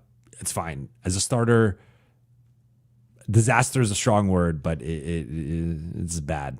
It's bad. He's not a starting center anymore. For future first ballot Hall of Famer, to be clear, but not a starting center. Stephanopoulos, thank you for the super chat. Serious question. Favorite restaurant in Portland? Finally getting over the shock that I left Cali for this place and need suggestions. Appreciate your work. It's a good question. I'm trying to think about... I feel like I don't have like a go-to restaurant in Portland. I will say Portland has some of my favorite. I'll recommend you one spot. I forgot the name. I'm looking it up quickly, but I will say Portland has some of my favorite. Like, I love burgers, I love coffee, and I love beer. And Portland is an amazing place for all three of those things. So you're in good hands with burgers, beer, and brews. Coffee brews. I think it's JoJo is the place, if I'm not mistaken. Look up JoJo. Go to JoJo and get the burger there. Check it out. But I'd have to go through I'll maybe drop a comment or something and I'll follow up with some spots, but I like Portland. You know, there's some parts that are a little dodgy. Be careful, but it's a cool city. Lakers 702, 2.2K. Keep building, brother. I appreciate it. We've had consistently over 2K for a while. I appreciate you all for tuning in and asking these questions. And yes, we are only going up from here. Stephanopoulos, thank you again. Any idea how JJ is feeling about all these plans? It's a good question, and I'm glad someone's asking about JJ because I've tried, like some of these guys, like I think Jake LaRavia is a JJ type guy. I think Deandre Ayton will be an interesting tool for JJ on the offensive end. I think some of the motor questions and defensive stuff will infuriate JJ at times. That'll be interesting to see how those that dynamic goes sometimes. But JJ is a competitor. JJ wants to win. And so I think that if like coaches, because also with coaching, you have a short shelf life. And when you don't win and the losses pile up, like all of a sudden you don't have, like coaches have more cover when they win and they exceed expectations. But when you don't, all of a sudden, like you can be the scapegoat. And a lot of times what front office people will do, and you could argue maybe it's happened even with the Lakers, that like sometimes it's like, all right, we'll just fire the coach and move on. And then we get like another year or two of cover around like a new coach, right? So I think with JJ, I'm sure there's some urgency on his part as far as like he wants to contend for a championship. He's itching to right some of the wrongs from last season and last postseason, and he wants the best roster possible. So I think he's probably more on the LeBron side of things than like the 2027 side of things, but he is also going to be there for the long run. That is the plan. He's aligned with Luka. And so if Luka's okay with that and that's what the plan is, then that's what the plan is. So I'm sure if you gave him truth serum, he would want to just win a championship next season and go for it, but he might have to be a little patient. Zach Roberts, do you see Rob both trading for Kessler and signing Ayton? Well, the one thing with this, and this is the other Ayton factor that we have to keep in mind, is like he is playing for his next contract. So I don't know how important money is ultimately going to be for him, and we'll see that if he goes to Indiana for the full 14.1, then maybe the extra $6 million was the deciding factor. But I think starting is going to be a factor. I think playing a certain role is going to be a factor, because once you accept a bench role, that's part of the reason why some guys, like, I think honestly partly why D'Lo didn't want to accept the bench role. Like, once you accept the bench role, you get viewed in a different light. And yes, you get the pat on the back and you get the good, you're sacrificing and good job and all that, but you're then viewed as a bench player, and bench players get paid less. And like, there are real ramifications to it. So I think for Ayton, if he goes that route of signing with the Lakers, and it's more so just to be in LA or play for the Lakers or get that spotlight or some combination, whatever, that like could make sense. But if it's as a bench player, I don't know if it's going to have the impact that he potentially wants it to have. So that would be my reservation if I'm him in that case. But I think for the Lakers, it would be awesome having Kessler and Ayton. Like, that might be the best, like, I don't even want to say semi-realistic, but like the best potential outcome could be this. But I don't know if Ayton agrees to being a backup. I think he's going to want to be a starter. Miss Optimist, thank you for the super chat. I'm a LeBron fan. Hope he asks out, not about a 5th ring, but having a normal season and a chance he deserves, or not having that. Everyone should leave. I get that sentiment right now is popular among a lot of fans, and I understand. I don't have a strong opinion either way. I think there are certainly some situations where he'd have a better chance. Like, I don't think the Lakers are the 3rd best team in the league right now, or the 4th best team in the league right now. Like, I think there are several, I don't know where I have them necessarily. I think I have them, I don't know where maybe 5th in the West right now, behind, I think tentatively OKC, Houston, Denver, Minnesota. And then in the East, I guess maybe Cleveland ahead of them. New York and Orlando's close for me, it's really dependent on what the Lakers do. Like, they could make a couple moves, and if they get Claxton and Ayton or something like that, then all of a sudden I have them jumping up several teams. So really depends on what they do from here. But I think if LeBron really wants that 5th ring or wants the normalcy, like I would argue he sometimes is, he released a statement, he caused some of this stuff. Like, I'm not absolving the front office or the organization from not going for it or having the 2027 plan. So I'm trying to be clear here on what I'm saying, but like, he didn't have to release the statement that he released, right? So we can be honest about that. And look, I'm a LeBron guy. One of my favorite players, one of my favorite people I've covered. So I get both sides of it. But yeah, I think it would probably be a little bit more normalcy on both sides, right? For him in a new situation, and for the Lakers, and just kind of moving forward fully around Luka, and not. They're almost in between. It's like one of those shows where, almost like, I don't know if you guys watch Stranger Things, but like they have the, different dimensions and, the upside down, and you're kind of in between both realities, both dimensions. Like, it feels like the Lakers are kind of in between 2 dimensions right now of competing for the now and competing for the future.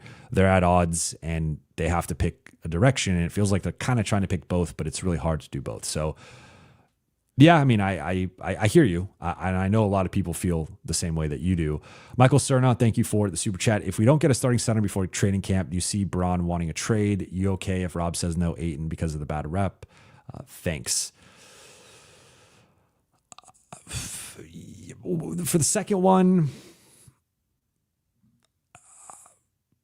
I guess, I just think at this point, I would say the Lakers have looked past certain people's reps at various points in recent seasons. There's been some people who have had, let's just say, some off-court incidents that they have looked past or looked into and been okay with, that are at a much worse level than Ayton showing up late to a plane or a practice or something. So I think that would be selective bias in that case. And I think that's really just an excuse of either he didn't pick you guys or you just didn't want him. And that's okay. But then just, tell the truth. In terms of the first one, they need a starting center before training camp. Like, forget LeBron. You have Luka, who needs to sign an extension on August 2nd. I don't think Maxi Kleber's the starting center. I don't know if you're getting that Luka. Like that might be the one way you don't get the Luka extension. So I think you need a starting center in place for Luka, to say nothing of LeBron as well. I mean, if they don't, I think that increases the odds. I don't know. I would say a minuscule percentage, but it certainly doesn't help if they don't have a starting center by training camp. Jackson, no real free agent moves as the league's largest market is bad.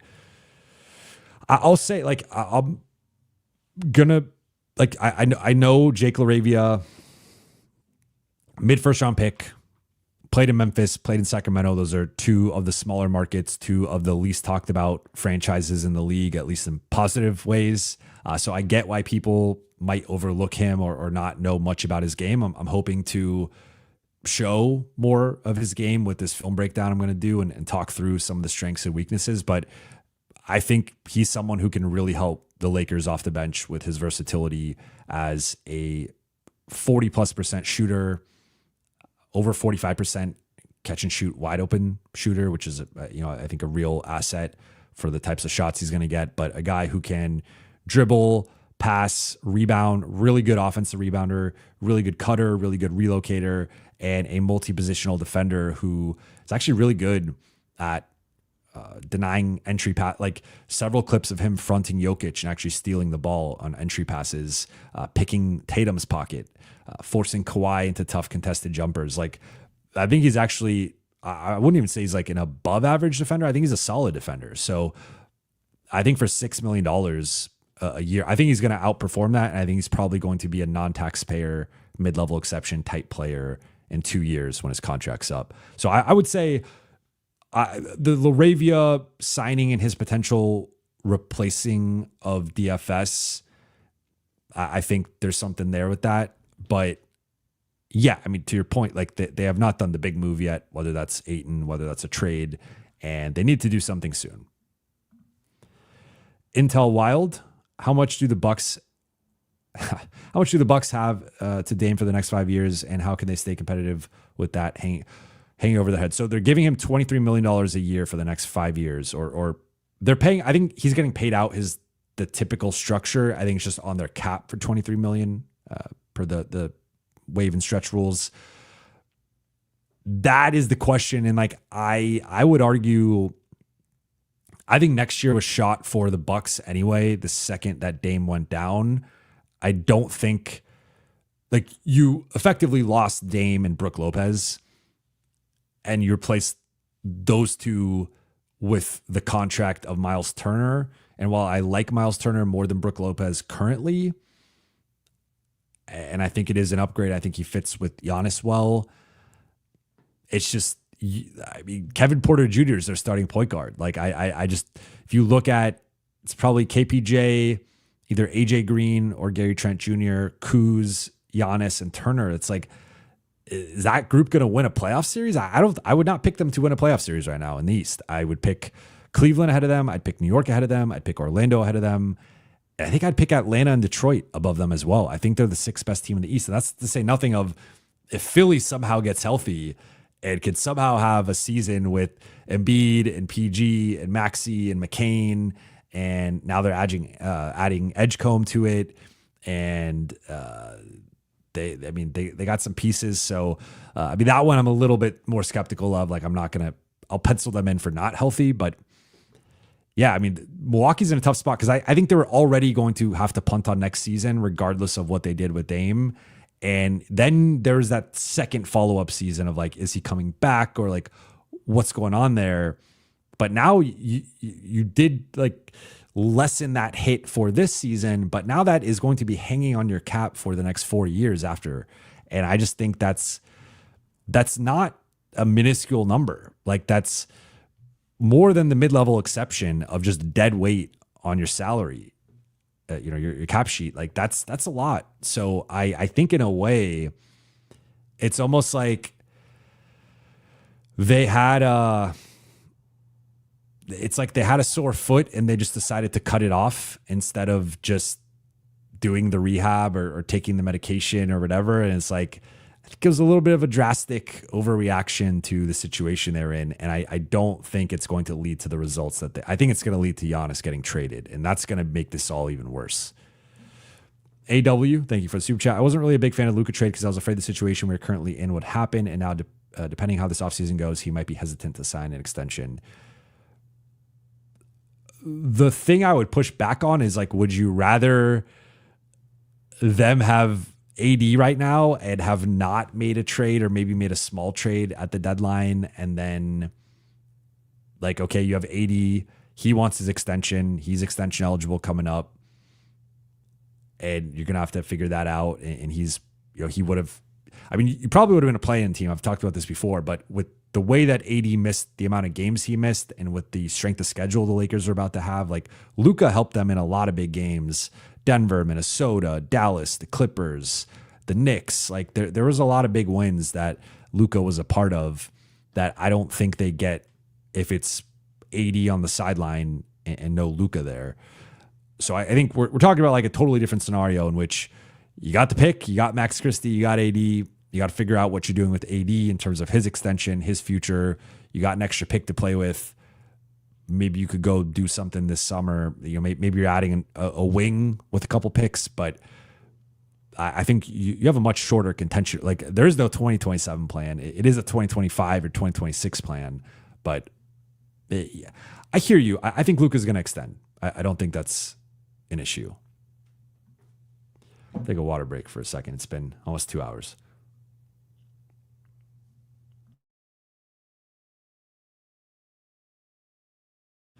All right, I'm back. Gary Singh, thank you for the super chat. When can the Lakers have more first-round picks to trade? What about 2026, 28? And teams going to make Lakers overpay for a C because every team knows? Good question, because I was just looking this up because I saw someone saying that they could trade 2026, and I was like, that doesn't sound right, and they cannot because they owe the 2027 to Utah. So I think the rule is they would gain access to 2026 maybe on draft night of 2026, but that's a ways away. They would gain access to 2033 on draft night 2026, so they could technically then, if they haven't traded 2031 or 32, they'd have access to 31 and 33, and then because it's the Stepien rule, you can't trade. It has to be alternating years. I think they'd maybe have 2026 on draft night. You could do like a draft day trade, but that's obviously a ways away. We're talking about June 2026. So I think 2026, if I'm not mistaken, they could trade it on draft day, but that's again almost a year away. Then they would also have 2033 available to them if they have either traded 2031 or not traded 2032. If they trade 2032, that's where also it gets between the two. It's better to trade 2031 because you'll get access to 2033 earlier. Whereas if you trade 2031, if you trade 2032, then you're screwed on both sides, and you can't trade 2031, and you won't be able to trade 2033. I know it's getting a little complicated, but yeah. So point being, 2026 and 2028, I think they won't be able to trade either of those until the actual draft day, if I'm not mistaken. And yes, teams are going to make the Lakers overpay. That's just how this goes. It's Lakers tax. I don't know if there's a Rob tax. Certainly, I think there's a desperation tax. That's really the way I would frame it, is people know the Lakers have limited assets and they are going to ask for all of it. Young Claire, is DA, so DA is the favorite. Hopefully we have some news there. Right now, I would say yes. He's favorite in free agency. I still think they're looking at what other bigs they can get. And I think we'll get an answer tomorrow. Rich, your guess, estimation on what's going to happen. So with the Ayton thing, right? So I was asked if I think it's going to happen, and I said yes more than no, but I would even probably put that as like a less than 50% chance, which I guess would actually make it more of a no than a yes. I'm always skeptical anytime the Lakers are linked to a player because there's just been so many times it has not happened, has not worked out. So I think they're going to trade for someone. I just don't know. Some of the things that have been floated I haven't loved, I would say, but I just think they're in a tough spot where they don't have the requisite assets to get the type of center that they want or need. But that could change if people soften. Like, there's always the game of chicken. There's always the hard first or second negotiation, and then it starts to, soften or whatever. So we'll see. But I know I didn't really answer your question. I think they sign a center and trade for a center. I guess it would theoretically be Ayton and a younger center would be my guess, but I don't have a great read on who. Like I said earlier, that I think looking at what teams could have center surpluses, New York, Phoenix, and New Orleans could each make some sense. So I guess that would be Mitchell Robinson, Nick Richards, or Yves Missi, but we'll see. Marquise, I don't see a question, but I appreciate the super chat. Jackson, what's the % chance LeBron asks out from what you're hearing? Right now, I would go like 5%. I think it's really low, but that could change if the other person who asked if they don't have a starting center come training camp, that I think it goes up a bit from there. Bowen Chung, thank you for the super chat. What about trading LeBron to the Knicks for Cat? Theoretically, LBJ 52.6, Cat 53.1. Not advocating it, but if LBJ wants out, why not? I'd also throw in Bronny. I think we got to include Bronny in these. Not saying they're a package deal, but I think theoretically it would make sense. My issue with Cat is I think there's a limitation with New York with Cat and Brunson because of the defensive limitations and liabilities with those two. So if we're already talking about that with Austin and Luka, I think it's even more important to have a good defensive center, rim protection, defensive rebounding. And he's a good defensive rebounder, but like rim protection and interior defense are like, if you don't have that, I mean, every good defense has that. The Lakers were an exception for 6 weeks, but like for the most part, every good defense typically has a good defensive center, a good defensive rim protector. Cat is not that. And the success that, I mean, they did make the conference finals. It was the East though, but they did make the conference finals. But I would argue that the best a Cat team has looked in the playoffs and the most success they had was with Gobert and also Naz Reid and like this platoon there of multiple bigs playing together. And I don't think that's the way the Lakers are currently constructed. So I just think if you put, to put it as bluntly as I can, if you put Cat, Luka, and Austin together, I think that's a problematic defensive trio. And you could have, I was going to say Wemby, but maybe if you added Wemby, you'd be okay defensively. But like you could have Herb Jones and Lou Dort or Herb Jones and Tamani Kamara out there. And I think you're still going to struggle defensively with the other three together. So my issue with Cat is I just think you have to have a specific build around him. And that includes having a lot of size and athleticism and perimeter defense. And I don't think the Lakers are built that way right now. If you bring Bridges or Anunoby, but then now it's a much bigger trade. You got to throw in a lot of, I don't even know if the Lakers could get there salary wise. Jax, I already answered this one. Young Claire, do you know what's going on with Melton? Is it true about Brooke being offered the starting job? To me, that is crazy. LOL. What are Ayton's other options?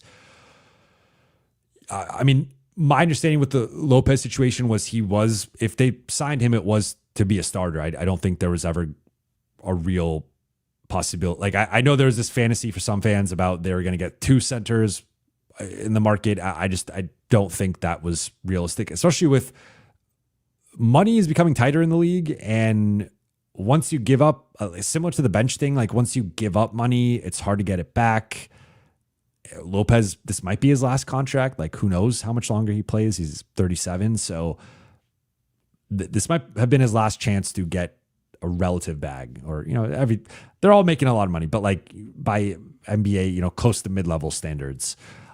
So my understanding was he was going to be starting if he signed.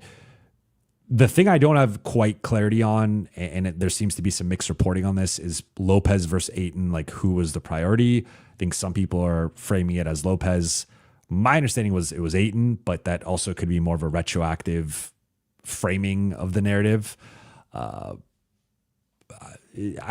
would say one thing with Lopez that I think gets a little overlooked is last 3 years, he's averaged 30 plus minutes and he's been pretty available. So he's healthy, he's reliable, he's stable.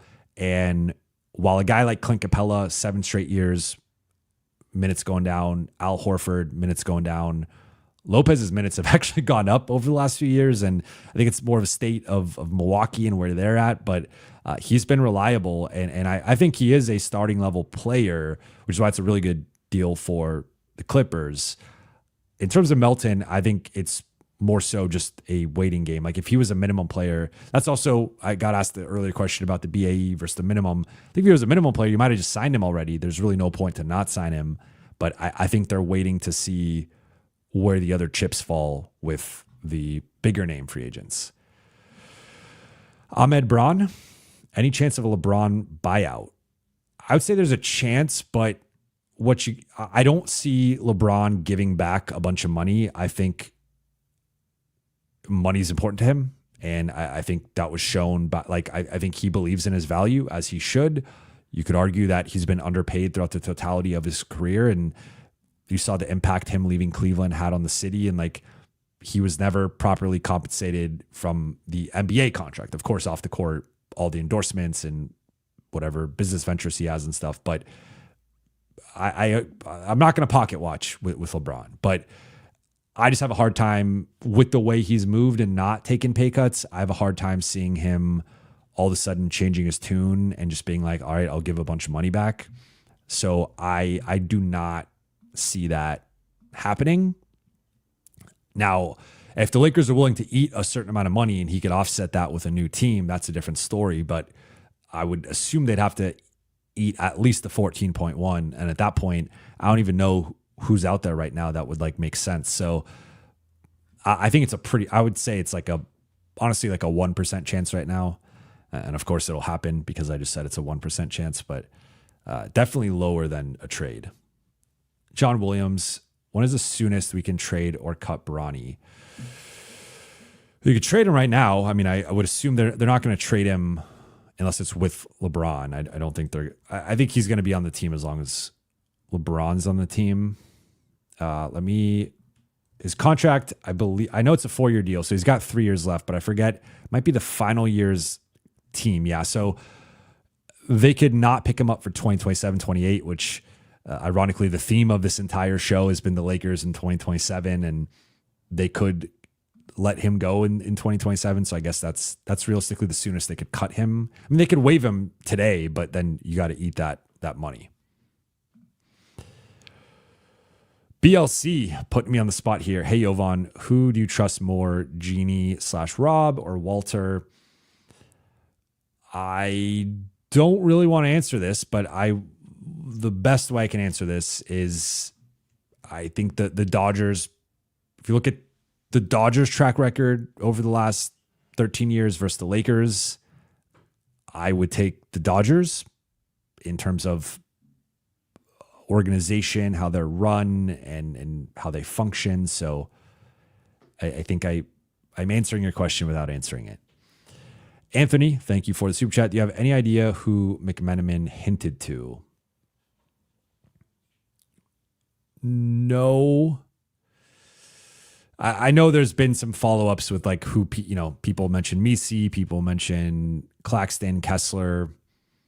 It could be one of those guys. I just, again, looking Brooklyn, they're a way station right now for young players and bad contracts. So they don't need to get rid of Claxton. Utah, if Utah is trading Kessler because of Yusuf Nurkic, then I think they need to get drug tested. I don't know what's going on in the water over there, but that would make zero sense in terms of Nurkic is not a Kessler replacement. Misi with Queen and Looney and Zion, and I feel like there's another big I'm forgetting over there. It makes a little bit more sense if New Orleans is kind of in this mode of asset accumulation, and maybe they want to flip Dalton for Dalton and a first, Dalton and a swap, Dalton and something for Misi. I could understand that. So that one, maybe. I mean, Nick Richards, there's also a surplus. Some of the teams and names I've already said, but I don't have a great read on that. Miss Optimist, I read a comment of the 2027 cap plan is not about free agents, but about Genie giving Mark Walter full control of the team and clean books at that time. That could be the case. I would say, though, the way it was framed in, I believe it was the ESPN report, that they want the cap sheet for 2027. So maybe that's more the context that we don't have fully within that report. But the way it was framed was 2027. And if you look at the Lakers cap situation, it does make some sense with who's going to be out there in 2027 and how their current contracts are. But really, a lot of their contracts are coming up in 2026. Rui's coming up, Austin's coming up, Gabe's coming up, Maxi's coming up. So like they're going to have cap space in 2026 as well. So that's the other thing is, are you just signing a bunch of 1-year deals next summer? Because that's really going to limit who you could sign. So yeah, they're in an interesting spot. John Williams, thank you for the super chat. Don't you find it funny we let Andre Drummond go and now we are looking for a big like we had him? I feel like we let people go and then try to get them again.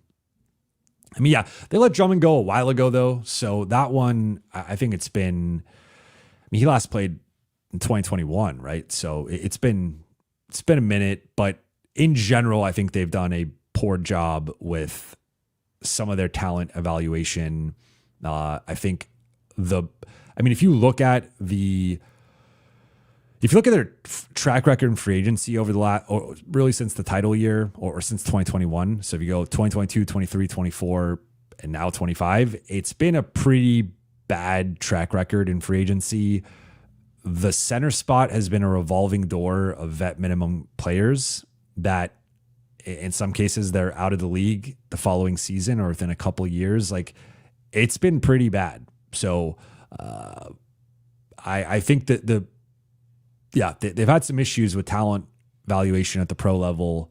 I think scouting has at the college G League level, they've crushed it. If you look at a lot more hits than misses, late first, early second, mid second, undrafted, most of those guys have hit, or a lot of them. But in terms of like some of these gambles on vet minimums, and not every, like most teams don't even go like 50% on vet minimums, but it feels like the Lakers have gone like 10%. Like they've really struggled with them.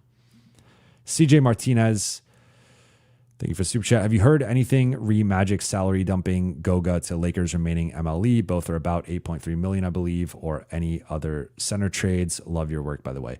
I appreciate that. Thank you. I have not, but that would make sense. I am aware of the Magic and their center situation. I've not mentioned them because I think the Magic are going for it. They're arguably the second or third best team in the East.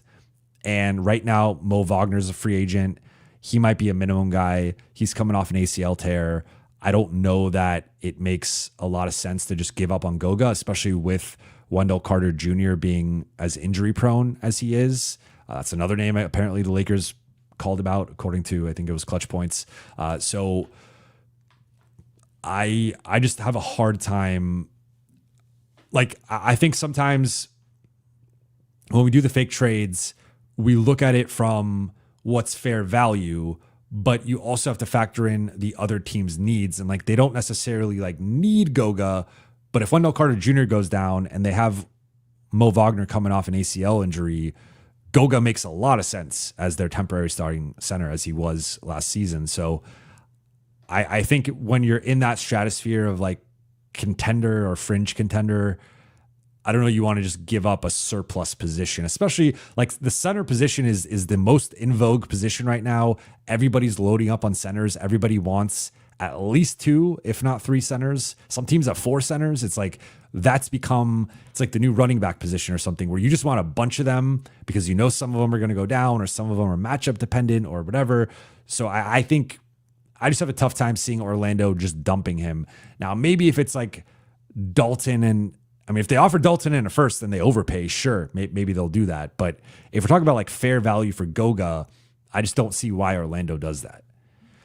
Harry Chinani, thank you for the super chat. Thoughts on getting Bol as a backup big? I did answer this earlier. In short, I'm a bit of a Bol skeptic. I do not see the Wemby comparisons. I just think if he was going to hit, he would have hit already. But I appreciate the super chat. And if you want the more in-depth answer, I would go a little bit earlier. John Williams, when is this? Okay, you already asked this. John Williams, you could trade him now, cut him 2027, or technically cut him now, but it's on the cap. Zarangelo, is this any relation to D'Lo? Do you think Rob's cooking in silence? Most of his moves are not the reported rumors. Certainly possible. I would say that the two biggest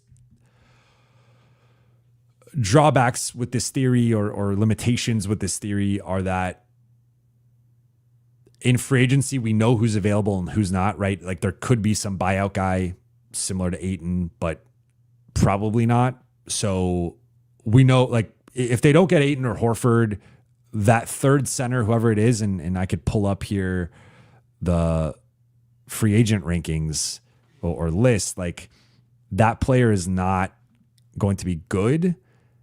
Let's see, available. Here's a list of, I'll share it just for shits and giggles.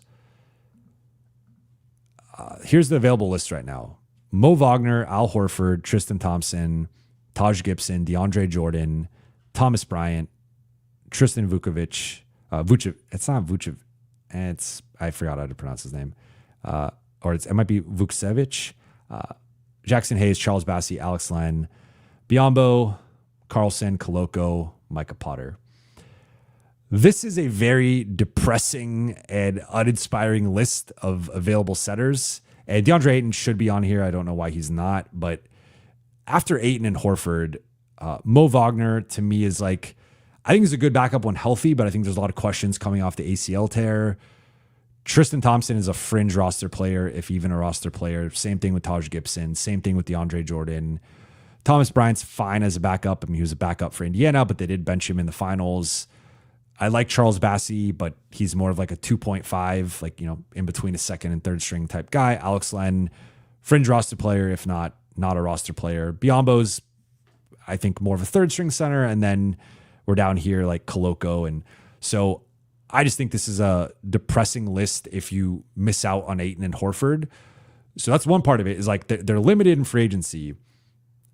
Could he be cooking a trade in silence? Yes, but I also think if you study the depth charts and the rotations and the cap sheets, there's just only so many guys who are realistically available unless someone is drastically lowering their price. But like, why would Atlanta trade Onyeka Okongwu for Rui and a first, even in Dalton, when they have a shot to be a home court advantage team in the East? They've had an awesome offseason. Like, why would they trade Okongwu? The Pistons also are in the mix for a home court advantage spot. Why would they trade Duren? Kessler's the one that makes some sense, but the price has been so high that I do think if they had a bidding war for Kessler, teams could outbid the Lakers. So like Boston has been a team that's actually been in and they got the Ainge connection there. So is that something that happens, or maybe he goes to Boston, or longer term, not this summer, but there's like, it could be Claxton, could be Gaffer. Like there are some centers that I think move the needle enough, but I think point being, like, he could be cooking in silence. I just think there's very limited ingredients right now. That's my potential. Again, if he gets Kessler, if he gets Claxton, like, I'm wrong. Miss Optimist, thank you for super chat. I don't think this is between Braun and Luka, as they want to make it look like Luka's in his prime. I think it makes sense that Genie wants to clear books for Mark Walter, and that's a priority. Again, I know this is your second question about this. Like, that could certainly be the thing. I think we'll have more clarity. Like, the thing with this is you can't hide your strategy, right? Your strategy will show itself. Do you sign the rest of your free agents to only 2-year deals? Do you trade for someone who's on a 2-year deal or less? Like, we'll see. We'll see. If they only are doing 2 years or less deals, then we could, whether that's for Luka or whether that's for Mark Walter, but like, that's the plan. So I guess we will have more clarity with this in the coming days and weeks. Then Tori CRG, did you see McMenamin on Mason and Ireland? Thoughts? I did. I mean, I've been talking about it. So I would say go a little bit earlier, but yeah, I mean, it seems like their preference right now is to make a trade. and like have their cake and eat it too. Sign Ayton and make a trade, but I don't know how Ayton would feel about that potentially. So that's a factor here that we have to consider. But if it's Nick Richards, Mitchell Robinson, even Wendell Carter, some of the names that have been floated out there, I don't think those guys move the needle enough. Sporadic, thank you for the super chat. Having Luka does not mean play for the future. He's going to reach 30 soon. Can't pretend they have a 10-year window or that he wants to wait. Luka is win now, especially without securing an extension. I think that narrative is inaccurate. I'm with you. I agree with every point you just made. Luka's not Victor Wembanyama. He's not Cooper Flagg. He is about to be in his prime, and I think the Lakers should be building around that. Now, I think two things can be true, as I like to say, in terms of you could try to build a competitive team while keeping cap flexibility. Those things are not mutually exclusive. It just does make it a little bit more complicated, both in signing free agents and also acquiring certain players in trades. It narrows your potential target list just based on, again, some guys have contracts beyond 2 years. Some guys want contracts beyond 2 years in free agency. So just lowers your pool of players. But I don't think to be clear, I don't think they're just like punting on the next 2 years. But again, it's a tightrope they're walking if they are trying to keep maximum flexibility. Gary Singh, love how Horford can switch on to guards well. I think JJ would love Horford. Horford's a smart player. He's a winner. He's a good teammate, smart dude. He's the type of guy who shows up early, stays late, like just a great teammate in terms of his game. Awesome shooter, pick and pop guy, can still score in the post when he needs to against mismatches. Not much of a rebounder, but defensively, as you said, switching onto guards, onto wings, onto bit, like he can defend multiple positions. I like him in that context. I just think they've had to load manage him in Boston, and I just don't think you want to commit to that as like your full-time starting center. I think that would be a mistake. Tech, thank you for the super chat. Surely they made the Laravia deal with Ayton in mind. That's a good point. I think we'll see tomorrow, right? We will see if Ayton takes that $8.25 million. I think they made the Laravia deal in mind with keeping a certain number there that either is for Ayton or they could pivot to someone else. I think they wanted to keep more than half of the non-taxpayer mid-level exception. Obviously, if Ayton goes, maybe it was a giant smokescreen, the DeAndre Ayton sweepstakes, and he was always going to the Lakers. That's not been the sense I've gotten talking to people close to him, talking to Lakers people, but we'll see. I still think they're the prohibitive favorite, the slight favorite, but we'll get a better sense tomorrow. RGN Cal 4, after having 5 guys play the second half, surely can't run it back. Now there are 4. What is Rob's plan? Has he even had one the last 5 years or led GM? I would say, I think Laravia, again, I'm going to drink the Laravia Kool-Aid for now. I think people are going to be pleasantly surprised with how good he is. So I would put him in that 5 for now. But I think ideally he's more of like probably an 8th man right now. But he might be the Lakers' 6th man right now with how the roster is constructed. We talked about the planning. The planning's been a bit suspect or just not been executed at times. And I think there's been some misjudging of certain players to keep versus players to not keep, and certain rosters to keep versus certain rosters to not keep. And so, yeah, the planning certainly could be better. Devil's Night, I appreciate it. Do not see a question here. RGN Cal 4, why aren't we making small moves like Denver? I think the Ayton situation is holding everything up. I think once they resolve that, they will have a better idea. Devil's Night says the Sparks are the worst run WNBA team. Walter isn't perfect. Everyone talks about the Dodgers, but no one mentions that. To be completely honest, I'm not as familiar with the Sparks and how they're run, so I can't speak to that. But if that is true or even partly true, that is a good counterpoint and something to monitor as Walter takes over. King Ad, do you think the noise about them waiting until 2027 is real or to gain? It could be totally a leverage play. This is smokescreen season. This is leverage season. I think there is something to it based on what I've heard with the contract situation, like what they wanted to offer DFS and obviously what they signed Laravia to. But I I think there's a little bit of both here. It obviously makes some sense to have a clean cap sheet, and if you have an inkling that you might be signing someone in 2027, I get it. But I think for now it's noise. We'll have some more clarity in the coming days. Harry Chinani, Denver adding depth. I picked them to win next season. You picked them to win the West or or the league. They're gonna be good. Denver's gonna be good. They might be the second best team in the West. I tentatively have Houston, but they're gonna be up there. G Mercado, I would Lakers having second. Thoughts on Ayton? I have not heard that. I know that's a theory that's out there, but I have not heard that. I'm going to go about 5 more. I know I got a million super chats, which I really appreciate, but I didn't really get to hang out in the chat, the full chat. So I'm going to go like 5 more minutes and then wrap because, I'm doing TV in the morning. I'm doing the herd. So check that out. That'll be going on my YouTube page.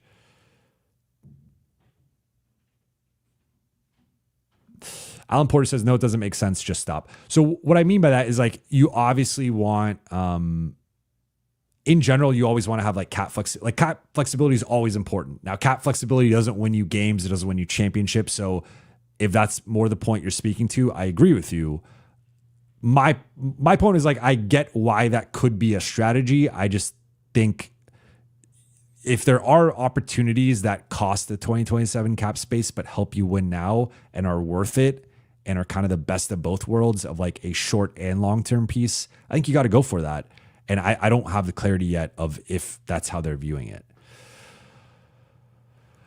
Thank Charlie asked with Colin. No, it's going to be with Jason McIntyre, but I'm hopeful that I will be going on with Colin soon. Ron says, see you on the herd tomorrow morning. I will see you there. Tilly Khalifa says, Jake LaRavia breakdown and the herd appearance will be dope. Yes, tomorrow, good content day. And then we'll have Ayton. So, or take that back. We'll see where Ayton goes, but there will be an Ayton resolution. Shabugan, thank you for the super chat. I leave for like 90 minutes and Jovan looks like he's been through a war reading these chats. What have you done to you? I would say that this might be the most super chats for this time length I've ever gotten. I think I got more last stream, but it was 3 hours. So,